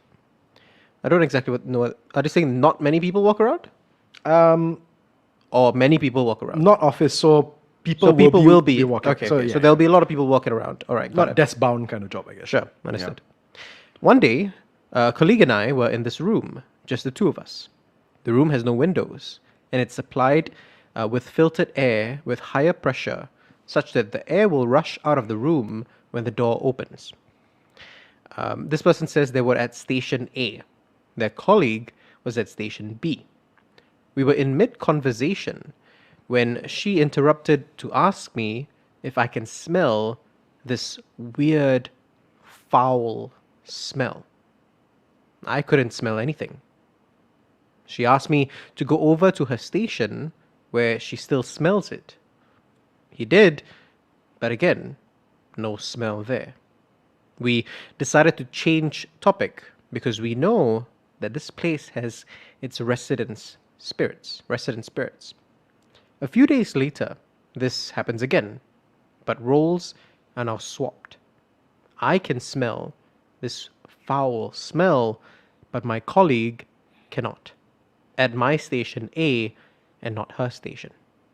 And then, again, a week later, this time with more people in the room, again, only I can smell it, at a different location in the same room, but no one else could smell the foul, rotting smell, even when they stand on the same spot as I did. Coincidentally, that night, my family went to the temple with Tangki. I told Guang Ying, the goddess of mercy, in the Tangki that my workplace, there's this weird thing that's happening, and I asked if I need to be concerned. She said not to worry, and she will take care of it. The next day, we were in the room again. About 5 of us were there, including the colleague in the first 2 incidents. This time, I smelled something unexplainable again. But it wasn't the foul, rotting smell. Instead, it was a strong, sweet smell of a lotus. I'm familiar with the smell of a lotus, as Griffin Tea has a lotus-flavored tea that I like, and I've bought and used lotus-scented products and essential oils before. And this smell is exactly like that. Anyway, the smell was not faint or anything. It was strong, like someone would wear perfume standing beside you. But no one else in the room could smell it but me. Even if they stood in my place, they could not smell it. If I walked away to the other end of the room, again, I couldn't smell it. But when I came back to that same spot, it was strong as ever. The smell was present for a good 5 minutes too. So I know it wasn't just my imagination or my mind playing tricks on me. After this lotus smell, we never had an incident with a rotting smell ever again. And to top the cherry off, someone from the other department actually has the third eye. During this rotten smell period, he told me he noticed 2 new spirits who were attached to something in the corridor outside this room. They were kid spirits. And after the lotus smell incident, he said the new spirits were no longer there. There are other details of the story that ties the whole story in together, but better I cannot tell them because it's too specific for my workplace, and I know I have colleagues here on Reddit. But I strongly believe the lotus smell was Kuang Yin, or another higher being who came down to bring the 2 kid spirits away. It is said that the breath of holy or pure ones in Buddhism will smell like lotus. And I only learnt of this after the incident and trying to see if lotus has any special meaning. Nice. Damn. The lotus is basically something light lah. Guiding the spirits to light or something, or maybe trying to protect them lah. Right. Yeah. She was really like, I'll handle this. Yeah. Then I got this. Probably, maybe they never mentioned whether the office had like a goddess of mercy, but it seems like it might have altar, and especially when you're in like the industrial areas, right? They tend to have altars. Tend to for Yeah, specific it's quite common. purposes. Yeah. I actually went to a friend's workshop, right? Right. He has like 黑白无常, bro, an altar for 黑白无常. What's that? Specifically, 黑白无常 hell police. Oh. No, he prays to them lah. Okay. For luck lah. Okay. An actual altar, like quite big the altar. Yeah. Okay. Yeah. So it's quite common lah. To have people pray to all these deities, goddesses, and stuff. Yeah. Okay. Yeah. I feel like it's quite heartwarming towards the end Yeah. Yeah. because it like guides the child spirits. Yeah, exactly. But if it's like a foul, rotting smell, usually you also associate that with kind of like evil and like something bad. It depends on the school of thought, right? Yeah, We've 'cause talked about this before. I mean, okay, if you smell a rotting smell, Yeah. that could just mean death.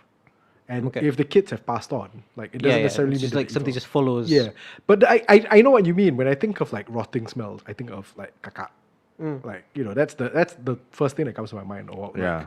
like, malicious spirits in general. But I have a story, again, a personal story Nice. about a smell, right? So this was in the polytechnic that I went to, and it was the second floor, which is actually an open area. So there are classrooms on the second floor. That's it's not really indoors. It's an outdoor area, but there are classrooms there that you can go in. But it's basically a car park, right? If you know which poly I'm talking know. about, you know already. Anyway, know. so I was going home. This was probably late, like 8:39. Not that late, but still late. A lot of people have already left, poly by then. I can't remember exactly why I was still there. It's either CCA or something. Anyway, so I was walking home. I was with my girlfriend at the time, and we smelled thinner, like Paint thinner. like paint thinner. Right. And it's like a very strong smell. It's painful. Like if you smell paint thinner, Yeah. it hurts your nose. Yeah. Because of how sharp that smell was, right? And so we just like it was just hit, like it just hit us, right? And it's not like a gradual, like, oh, suddenly I'm smelling paint thinner and now it's getting stronger because I'm getting closer. But suddenly, just like this strong sensation, it really hurts. Yeah. And I'm looking around and I'm like, we're not painting anything. If you're painting something, there's always going to be like a small barrier, wet paint, don't touch, whatever. Yeah. You don't smell it. Right? But it's so strong. And it again, at the same time when I smelled it, I felt like something's around us, like closing in. And we just got out and we just left. And the next day I went back, and again, there was nothing. There's no new paint or anything like that. It wouldn't even make sense. Right? But yeah, it was so enveloping, it was so strong. Would you say that it's during that period where you were like sensitive? This was probably near the tail end of it already. But yeah, I would say it was still within that year of sorts. but near the tail end, likely. Yeah. Yep. That's creepy. Yeah. So Do we have more comments? let's see. No, not yet. Okay. Can I take one of the stories just to follow up on the smell? Sure. There's one particular story I want to tell. Let's go. And again, just to be clear, this is from Singaporean Ghost Stories Reddit, okay? So Live Beta says, I was taking a quiet poop after lunch at a deserted CBD restroom back when I worked in the finance industry. While I was having my poop, I heard a psst sound and the smell of something very fragrant. I shrugged it off and tried to continue, but 5 minutes later, the same thing happened. Psst, followed by that fragrant smell. Cold sweat broke out, and my sphincter clamped right up. So I cleaned up and washed my hands as soon as I could. But while I was washing my hands, I heard it again. Psst. I nearly jumped out of my skin. And then I heard the quietest of clicking sounds as the automated toilet fragrance completed the spray cycle. Cut the tension a little bit with, I guess, what this person thought was a horror story. Yeah, it's quite funny. For the Singaporean Horror Stories Reddit. Thank you for that contribution, Live Peter. Yeah. So now we are at about halfway point to the episode, right? We got a very special announcement. Oh, make. that's right. Yes. If you stayed so long, right, through this episode, right, we have a reward, I guess, for all of you. You'll be the first person to hear about this. So if everybody out there is doing the math, this year we started HANTU and Ghost Maps in 2019, which means that this year marks HANTU's 5th anniversary. And it's 5 years of us working with this guy. 5 years of Ghost Maps, and within that time, we've also had Dead Air. We had Unearthed, our cultural history series. Well, cultural history pilot at the very least. We had Closing Time, which was our short film, and of course, we also had and still have Tales from Incredible Tales. Now, 5 years, that's quite the milestone. So we thought we should celebrate this milestone, and that's exactly what we're going to do. On Friday, the 13th of December, we will be having a special live podcast session at Enclave along Neil Road. And all you guys out there watching this, and all our fans, you're invited. I must say, it's a first come, first serve basis. Exactly. There's limited seats. It's completely free. It's from us to the fans. Yes. To our supporters, to our friends as well. Some of our horror creator friends will also be there. Yeah. We will review in due time. But this is Singapore only, unfortunately. Yes. Our budget only this much lah, so we can only do Singapore for now. But it's a way to interact with all the listeners, all the supporters that have been with us for the past 5 years. Yes. All new supporters from from everywhere lah. Yeah. Are you live streaming it? No. Okay. Too much work lah, bro. Yeah. But we do have a open mic kind of thing. Yes. That's gonna go. So, while you're attending, we'll be telling stories, yes, of course. But also, anybody who is attending, they're welcome to join us up on, I don't know whether it'll be a stage, but they're welcome to join us and tell their own stories as well. So it's going to be just one big gathering of horror creators, horror fans, all coming together and telling their ghost stories with each other, sharing their ghost stories with each other. As Carl said, space is very limited. You're going to have to reserve your spot very quickly. There will be light food.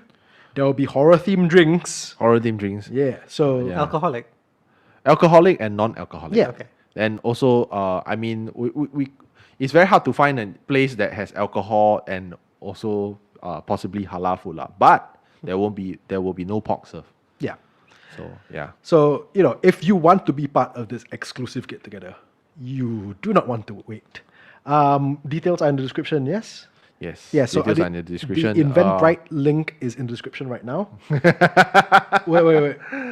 Why are you giggling? No, it's because Nikki is saying Scarewing Fan Club, let's go.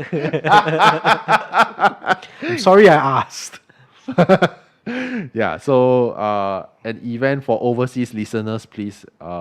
We at this point, right, is hard to justify it. But if we do ever travel, which we did, Yeah. I think Wayne and I went to KL last year. Yes, that's right. Yeah, then we might do something lah. Maybe next year we go to KL Yeah. for Incredible Tales season 3. Then maybe we can possibly do it there. Oh boy, I'm so looking forward to that one. Yeah. Yay. Yeah, it's fun. Yeah, but we'll see. I mean, I just want to do a quick check. Do we have any listeners from Thailand? Because I might be going to Bangkok next year, like for work trip. So if can see you guys. Because I know that I met a listener in KL earlier this year. I was like talking to Uncle Zaku from Nanyang Vice, Yep. and he was like just sitting right next to us. We were talking about ghost stories, and he just kept staring. And then after when we're done, he was like, "Are you from Ghost Maps?" I'm like, "Yes." Kyle's famous. No, it's not that. It's like, like if people are staring at you. I thought like, what? Yeah, the guy want to fight or some shit. My first reaction was Bing. See, this is why if you've watched the season finale of Tales from Incredible Tales season 2, that's why Kyle was the ghost Bing. Yep. Yeah. You when you're a Bing all the way. Like, That's almost like so honorable. yeah. I guess. I would like to think that ghost Bing, if there is ghost Bings lah, they are honorable in some sense. They live by a code. Okay. There's a code for Bings. Yeah. Oh, that's a whole separate podcast we'll be doing. Yeah, dude, like there's a whole code, bro. But anyway, back to the episode. Yeah, so thank you so much for for supporting us. Yeah, do join us if you are available. And it's very strange. Friday the 13th, just nice. Yeah. And I will say, like, since we've got like the core Ghost Maps team down here, 5 years is not nothing, guys. 5 years, it's incredible. It's unbelievable to us. We're very grateful that we've been able to do this for 5 years. Yeah. 120 plus episodes. 120 plus episodes. Unbelievable. Yeah. I- 2 awards. Oh my god, yeah. Yeah, thanks for reminding. Because just I always blank out on stuff like awards, but 2 awards, 120 episodes. And quite frankly, everything we love doing with HANTU it started with Ghost Maps. So it started with Ghost Maps, and then HANTU has just grown over this 5 years, and we're incredibly grateful. We hope as many of you as possible could join us for our exclusive party, I guess. Yeah, Our party. exclusive celebration. Because it'll be nice, we see you guys as names on the screen, but it'll be nice if you're there in person, and we could just thank you all for supporting us this whole time. So Yeah. And maybe you see other horror creators there. yeah, maybe you'll find out soon enough. Yeah. Okay, I think I want to go next. Is it another poop story? It's No. not, right? Okay. This is hospital. I gotta check. Hospital. Okay. So this story is actually from Wandering Nature. So Wandering Nature said that I was working night shift in one of the hospitals. Just name the hospital lah. I'm just gonna call it like the Central Hospital lah. You roughly know where it is lah. The ward is located on the 9th floor of the building, and suddenly a patient pressed the call bell. And like call bell, right? Like at night, right? When you hear it, you have to respond. Usually it could be an emergency. And then the person went in, and the patient, he looked like he was about to lose it already. Like he's panicking, and he's asking if I could see it. Like, can you see it or not? Can you see the thing or not? Can you smell it? And he was actually pointing towards the windows outside, and he was saying that, can you see her floating outside? And the person was like, hell no lah, of course not lah. I don't see it. There's nothing there. Then close the curtains. I presume that this person is in a single bed. And then someone might just say that, he might be hallucinating or dreaming. But soon after, a different patient in a different cubicle experienced the exact same thing by pointing at the same window and the same direction. Wow. And all I could think of was, please, for the love of God, do not let me see it. But thankfully, this person never see it. Yeah. Goodness. Yeah, nurse. That's insane. Healthcare workers really next level. Respect. Respect. Night shift. It's like night shift workers are already on one level. Yeah. But healthcare night shift workers, damn. And apparently you're dealing with people who don't know that you're not supposed to point at these things. Oh, loud me. Yeah. I mean, if you're sick, you're probably No, out that's of fair, it. that's fair. Walao eh, But yeah. Yeah. But also, I mean, think of it on the patient point of view. That's true. Yeah, they can't leave. Oh my god, You're a nurse, you can get out of the room. Like the IV drip. Bye, guys. Whatever I've got, don't worry. I think I'll figure it out on my own. Damn, that's creepy. Yeah. I found a story as well. If you want me to go next. Sure. Yeah. Let's so- let the narrator, the collector go next. Let's be honest. If we ask them, they're gonna say you anyway. Yeah. So one person is actually asking any stories from mortuary. Hmm. Do we have any? I don't think we Personal have. stories. Oh wow. I definitely don't have personal stories from a mortuary. No, I'm trying to Mortuary. see the article. There's no Yeah. stories from there. Hmm. Yeah, but I do understand that. Okay, so I heard from Eugene Tay from Supernatural Confessions. He interviewed someone who works in the mortuary, and the person said nothing. The person, like, he's a mortician, said, Yeah. nothing has happened to me in my long career. Nothing. Very peaceful, very clean, very clinical. Nothing. I guess, like, you know, even the spirits, like, yeah, like, why we mess with him for fuck? Like, this guy is just doing his job and he's making us look good, cleaning Yeah. us up. Like, Yeah. fuck lah, it's thankless job. It's not everybody can do that kind of job. Leh. Yeah.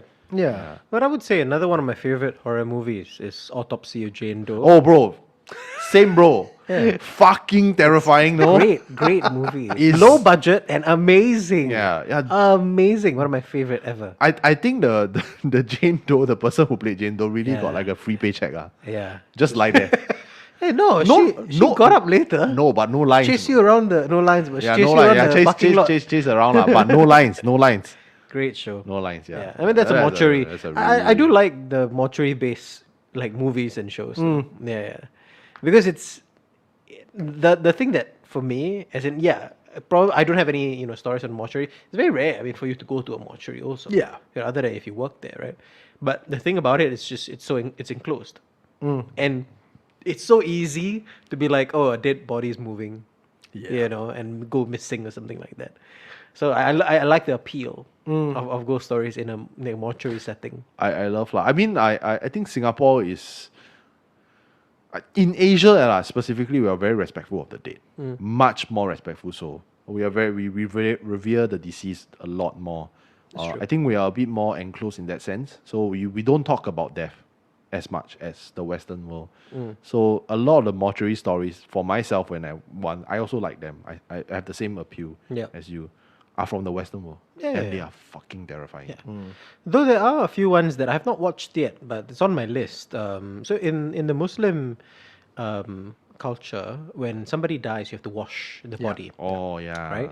So damn. I think there's one on Netflix as well, a show called The Body Washer. I've not seen it yet. Shit. Right? I'm always very skeptical when it comes to Malay or Indonesian horror. In my opinion, I don't think they are very scary. They usually tend to go towards the comedic side of things, right? But this one looks good. I've not seen it yet, but yeah, I think around that concept or premise is also probably something very Jesus, scary. the as well. stews are damn terrifying. Oh yeah, you're looking at it right now. Oh, okay. he got scared already. Okay. The jump scare happened. Damn. Yeah. No, I mean the FX makeup is pretty good. Yeah, lah. yeah, Yeah. Oh, that's Okay. another movie I'm not So going to be watching. one comment because of the dope ass name Riga Mortis, Riga Morris. Nice. To be honest, I'm pretty sure I insult some spirits and a dumb kid. As a dumb kid. As a dumb kid when I was walking over some burnt paper offerings in the drink covers. I don't know how until now I've never seen anything. I mean, I imagine like, you probably shouldn't do it, but also at the same time, the spirits are probably thinking like as a kid lah. Yeah. Maybe. Yeah. I don't know. Okay. Back to the story. Okay. Let's go, Mr. Collector. So again, this is the same Reddit thread. This is from Lemonade8891. Okay. So this person said, one night I was teaching private tuition in the Tampines area near the old TPJC and ended late at about 9+ p.m. They said, blur me took the wrong feeder bus and I got off after I realized the bus was turning the wrong way. I alighted and I could smell something burning. It was incense. But I looked around. No one was burning any joss paper, and the bus stop was a considerable distance from any HDB. I thought to myself, well, this is creepy. So I hurried back the way that I came from before the bus took a wrong turn. Suddenly, I felt something lightly tugging my messenger bag by the strap. I tried to ignore it, thinking maybe my shirt got caught in something, so I started walking faster towards the traffic light in the distance. As soon as I picked up the pace, something tugged my messenger bag again. I started jogging, and it tugged me again. Shit. I started sprinting, and it gave me one last tug so hard I almost fell backwards. Then I reached the traffic light sobbing. This was 2007 during the Hungry Ghost month. I'll never forget it. Yeah. Well, I'm glad they got out of it. Yeah. Yeah. Yeah, you know, they won't be on Reddit. You already actually the story already spoiled already. Most of the ones that are on Reddit they, They survive. survive. They survive. That's why they can tell you a go story. Yeah. Yeah. I think this one is very direct. Yeah.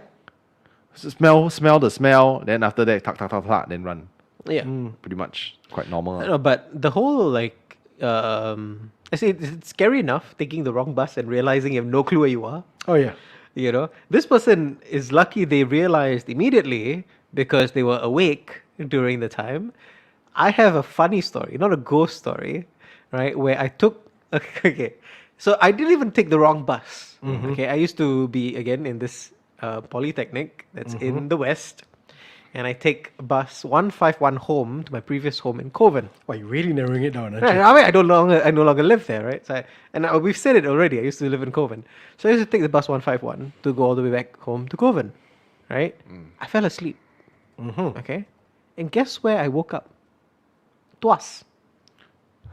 I woke up in Tuas. My bus completed its entire 151 journey. The bus driver did not check for me, did not wake me up, started driving back towards the Tuas bus terminal. I woke up like further than where I started from. And I was like, what the hell am I? She got freaked out because I woke up and I walked towards her. She thought there was a ghost. Right? This was at night already. This was past midnight. Oh This shit. is, I took one of the last few trains home. This is past midnight. Well past midnight. Right? And so she saw me and she got freaked out. She couldn't speak English. She was speaking all in Chinese, a China lady. She dropped me off at a bus stop, right? I'm in Tuas at a bus stop. I have no clue where I am. My phone was dying. I had like 4% left of my phone. I called my mother, asked her to pick me up. This was before Grab, Uber, and shit like that, right? And there were no cabs around. And with my last few percentage, power in the battery of my phone, I managed to tell my mother kinda where I was, right? And I just waited for an hour for her to like find me. Sheesh. Find me, because she had no clue where I was either. This was ridiculous. I woke up into How heavy a sleeper are you? Yeah, this was bad. So okay, during my poly time, I was in many different CCAs. So I was going home like last bus almost every night. Okay. Every night. I spent more than 12 plus hours in school. I loved it, but yeah, this was weird. Yeah, all the way back to Tuas. I ended up further away from home than where my poly was. It's funny. Yeah. So just taking the wrong bus or finding yourself in a place where it's not familiar is scary enough. Yeah, no, that's fair. I if I woke up at Tuas at midnight, I'd be quite concerned as well. Yeah. Yes. I've never been to Tuas by that point. To be fair, even Never if you had been to Tuas during the day, I'd still be freaked out waking up at Tuas at midnight. Like, oh crap, where am I? How am I gonna get home? Wasn't there like a viral video of a bus captain like seeing like something on the top deck when they park at the and when they go there was nothing there. You? Yeah. Oh, the camera died for a little bit. Oh. No, it came back. Oh, okay. Not for any freaky reasons. We're literally talking about bus captains at this point. Yeah. So, yeah. So anyway, some comments. Oh, WSA is back. Yeah. WSA, hello. Hello, WSA. hello to our handsome gents. I assume you mean us. Yeah. In which case, I hello. think so. Yeah. And also the collector lah. But And even also- though you can't see him, yeah. But He's got a handsome voice. yeah. A voice for radio. No. A face for A radio. face for radio. A face for radio. Yeah. So Sarah Ray was saying like, thankfully I haven't seen any ghosts or entities while on night shifts, but I can smell stuff like burnt candles or chrysanthemum flowers at certain room. Wow. Oof. Now that's creepy. Hospital How do This is not- chrysanthemum flowers smell like? Smell like, okay, have you been to a Chinese wake before? No. Then yeah, Chinese wake got a lot of chrysanthemum flowers. I drink chrysanthemum tea only. Something like that. No, it's something like that, but with the smell of formaldehyde Oh wow. mixed in. It's really creepy on the smell. It's not a nice smell to smell. Lah. I'm glad he said it because I was like chrysanthemum tea lah. Yeah. Then he's saying, I wonder what is scarier, hearing voices when there's no one there or seeing the actual supernatural. Oh my I think God. we've talked about this in Incredible Tales. Yeah, okay? we did. So it's like you want to have the sight or you want to hear. So if you are visually impaired, right, you cannot see what, but you can hear. Which one is worse? In a very haunted place. No, I still rather see because Yeah. then at least I I know. forgot where what's to- my answer already. No, I know where to run away from. Correct. If I hear, I don't know if it's in front of me, behind me, left or right. You know, I can't get out of that situation. I think mine is also I rather C. see. Yeah, mine was C as well because if you only hear, there's the tension of when is it going to attack you. But then if you see, you're like, oh, okay, I can run. Yeah. Yeah. Yeah. Okay, one last comment before we head to the next story. Kenneth is saying that I've heard footsteps behind me during guard duty in BMT, and it happened to be the first night of the Hungry Ghost Festival. Ah, shit. That's the worst. Yikes. See, check on it. But did you tell your buddy? Someone have to do gut duty. You always have to tell your buddy, bro. Yeah. You need to see the color right from their face drain, and they scared. Bro, why you tell me, bro? So that you can share the burden, bro. It sounds like he's speaking from experience. no lah. I have a question actually. So all of us here are attached, right? Yeah. And this is something me and my partner, my girlfriend, we talk about a lot.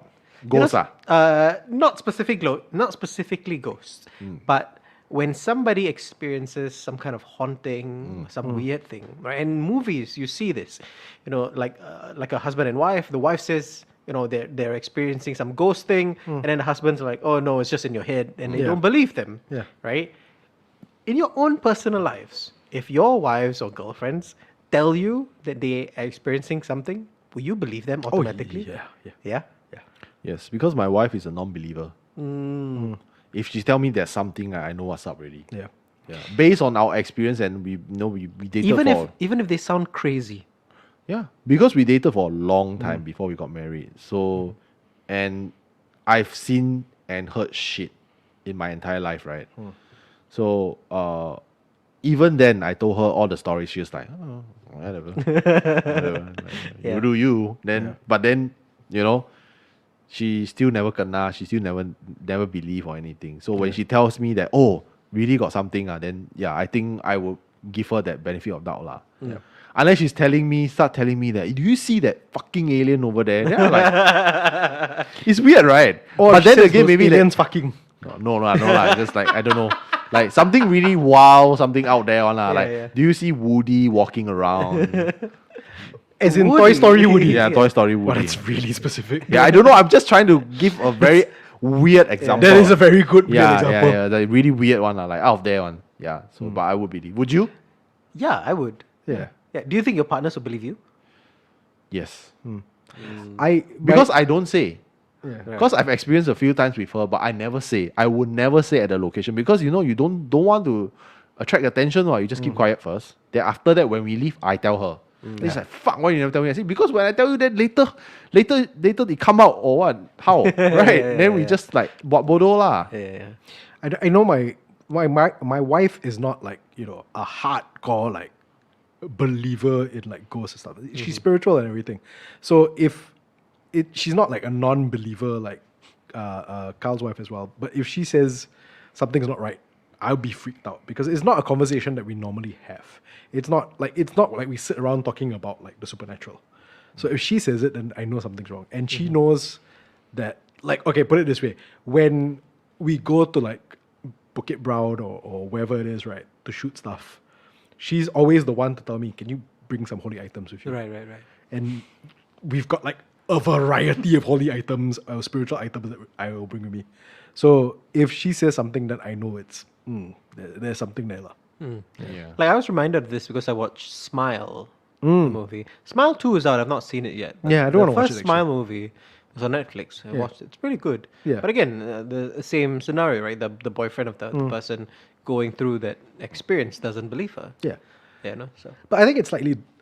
I mean, we've had this conversation before in a variety of different ways, but I think it's this whole idea of in Southeast Asia, the supernatural is so ingrained in who we are that it's like, oh, I can believe lah. Yeah, of course I can believe because why wouldn't I?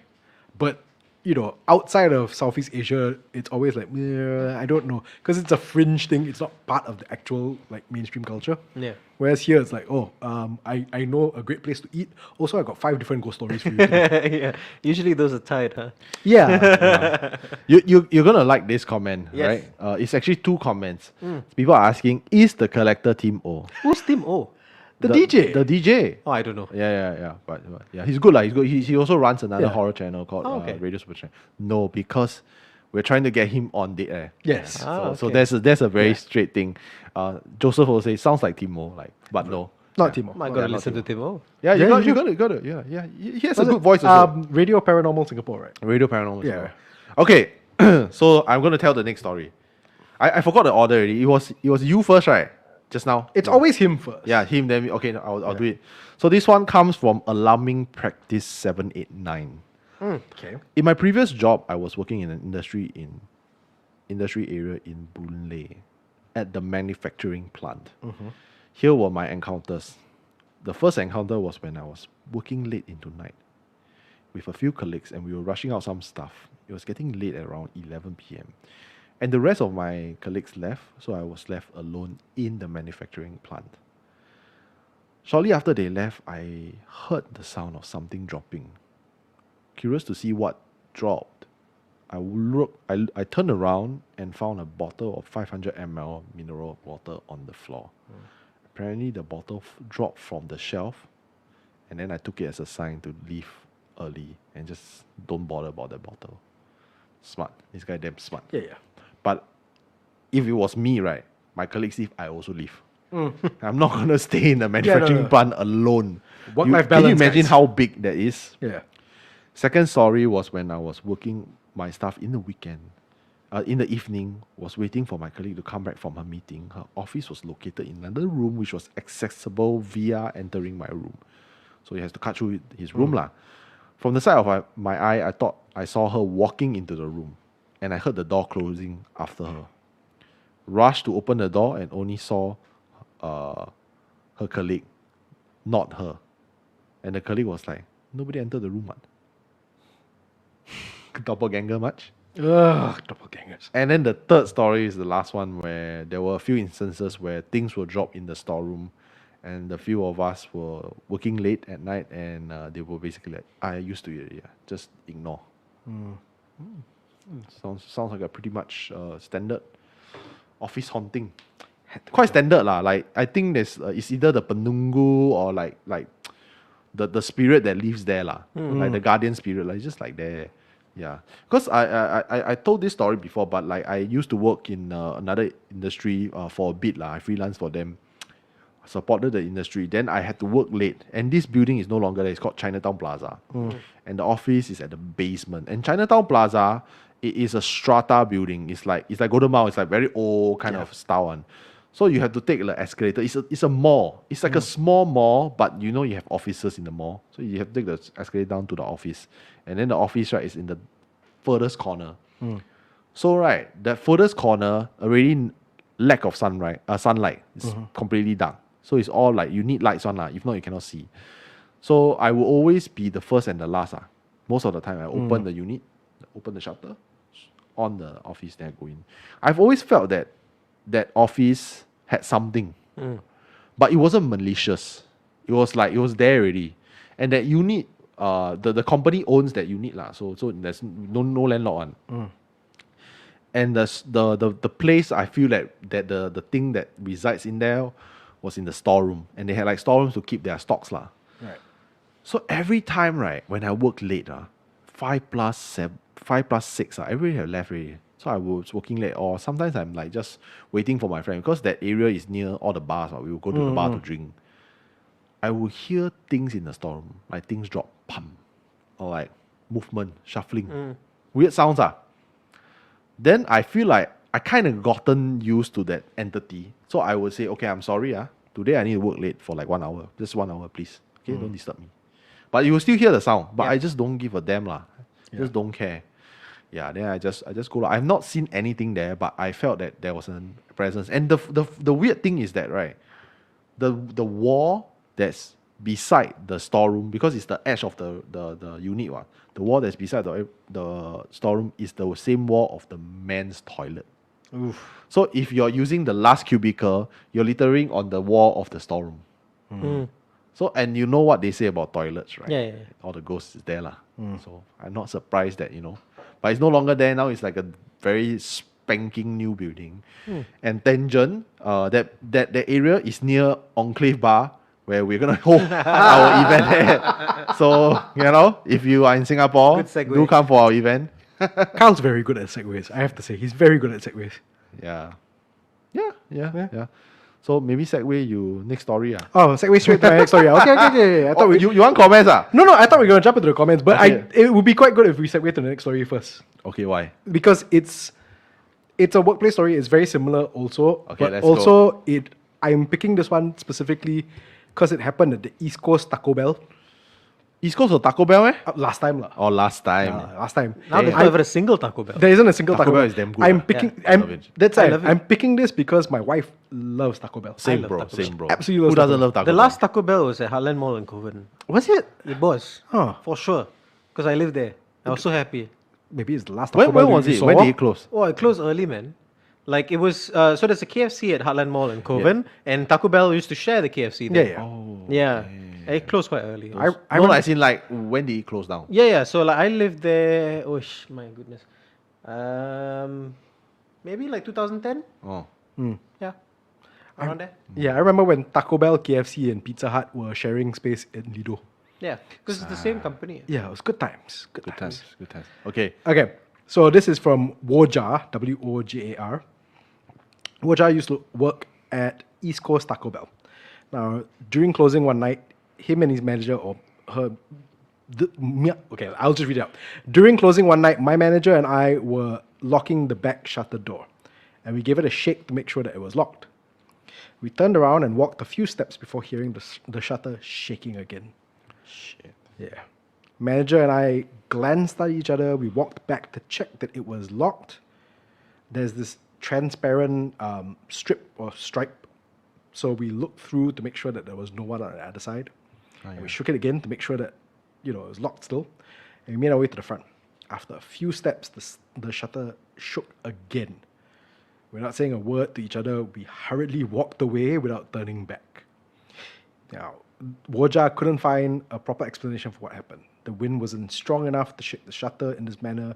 It was a weekday night and the area was quiet. We also heard footsteps in the restaurant after closing and experienced strange goosebumps at specific areas.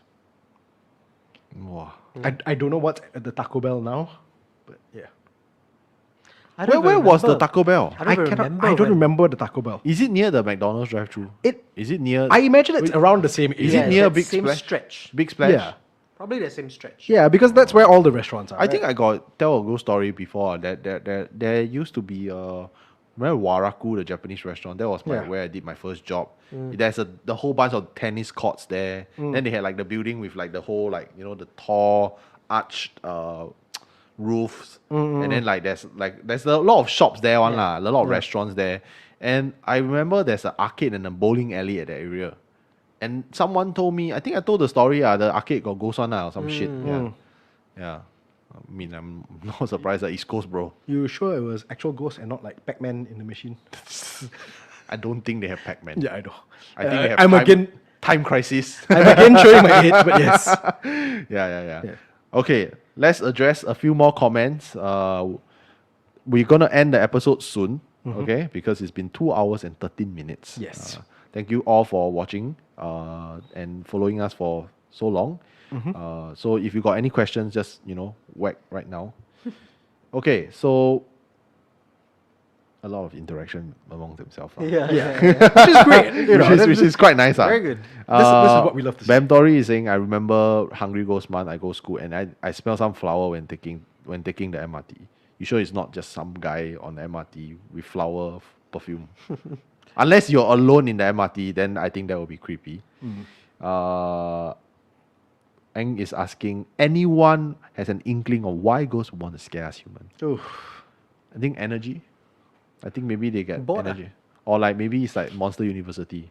Generate electricity. I mean, I don't know about the malicious ones, but I also sometimes feel that ghosts disturb humans because they don't want to be forgotten. Yeah. Hi, Justin Chu. Yeah. Well, Kenneth just said it's 2:15 a.m. in Melbourne, so I was right, 3 hours ahead. All Yeah, right. nice. Oh, it's so late. Melbourne. I think Melbourne got ghost story or not?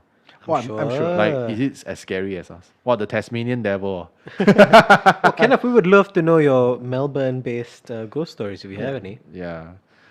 Justin Chu is saying, how much I love you guys. I watch you guys to sleep every night. Thank you very much. Aw, Yes, Justin. Yeah, I hear that a lot. I love Yeah. both your voices and the stories are amazing, man. And I have to listen to you guys before I sleep. I believe like Justin is talking about Ghost Maps lah, right? Yeah. Ghost Maps. The collector obviously is very talented. His voice is make people want to sleep one. Thanks. I think when my voice Backhand come out, people compliment. like straight away wake up like "Fuck this guy." Hello and welcome to Tales. Whoa! Okay, so I think for a fitting ending, we should have a very long story narrated by the collector, right? I already chosen one. Okay. The name a bit rabak. Cocker Spaniel Barney Oh, where is this? Is it below his or above? below.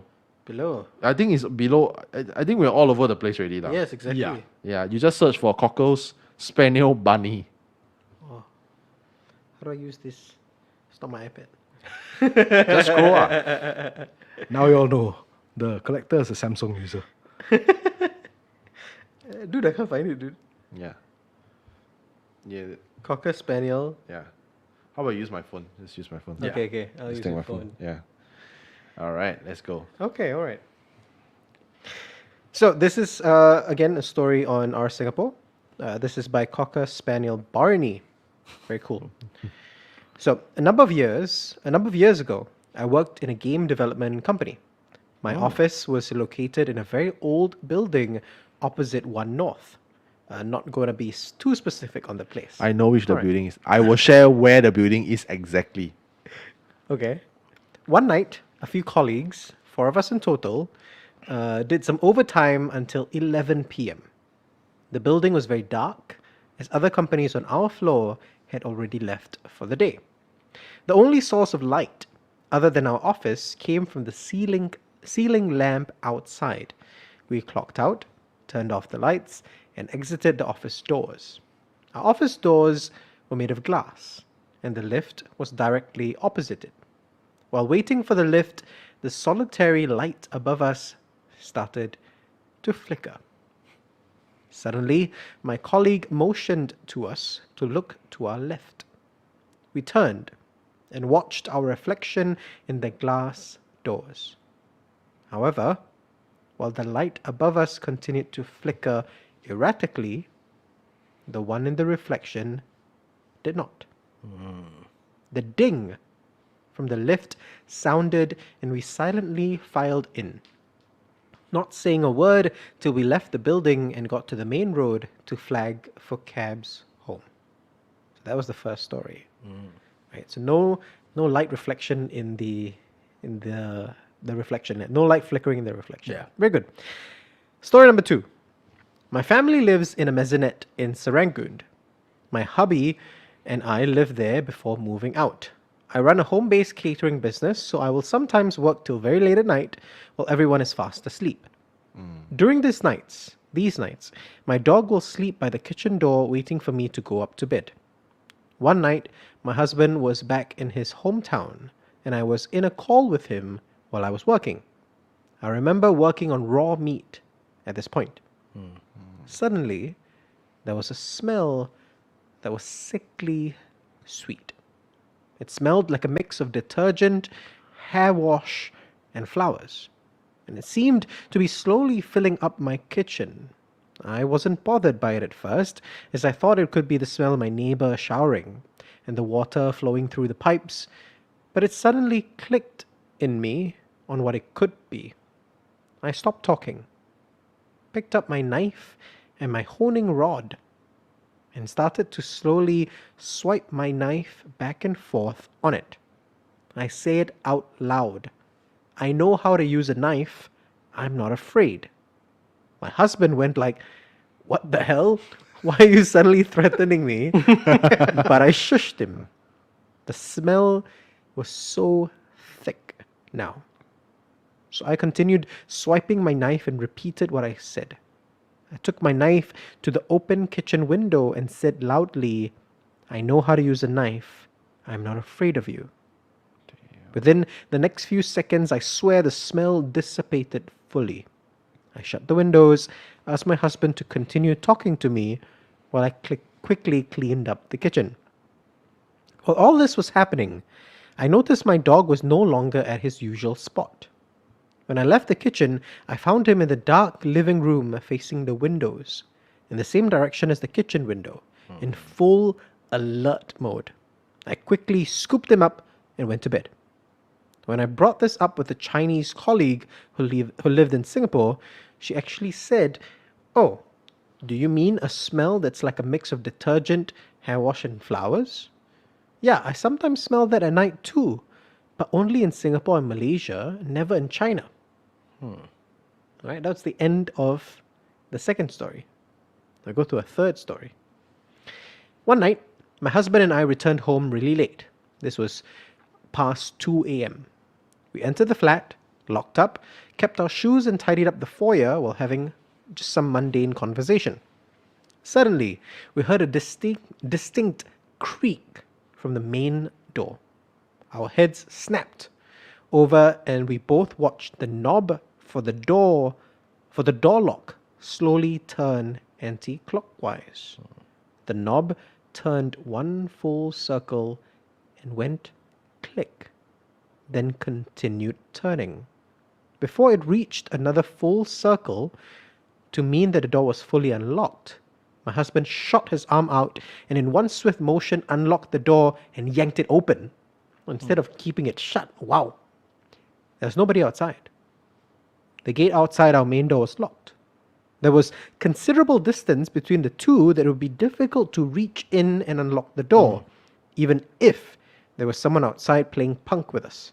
It would be impossible to run away and hide within the seconds that my husband pulled the door open. We were also at a corner unit, and there was another unit before a stairwell.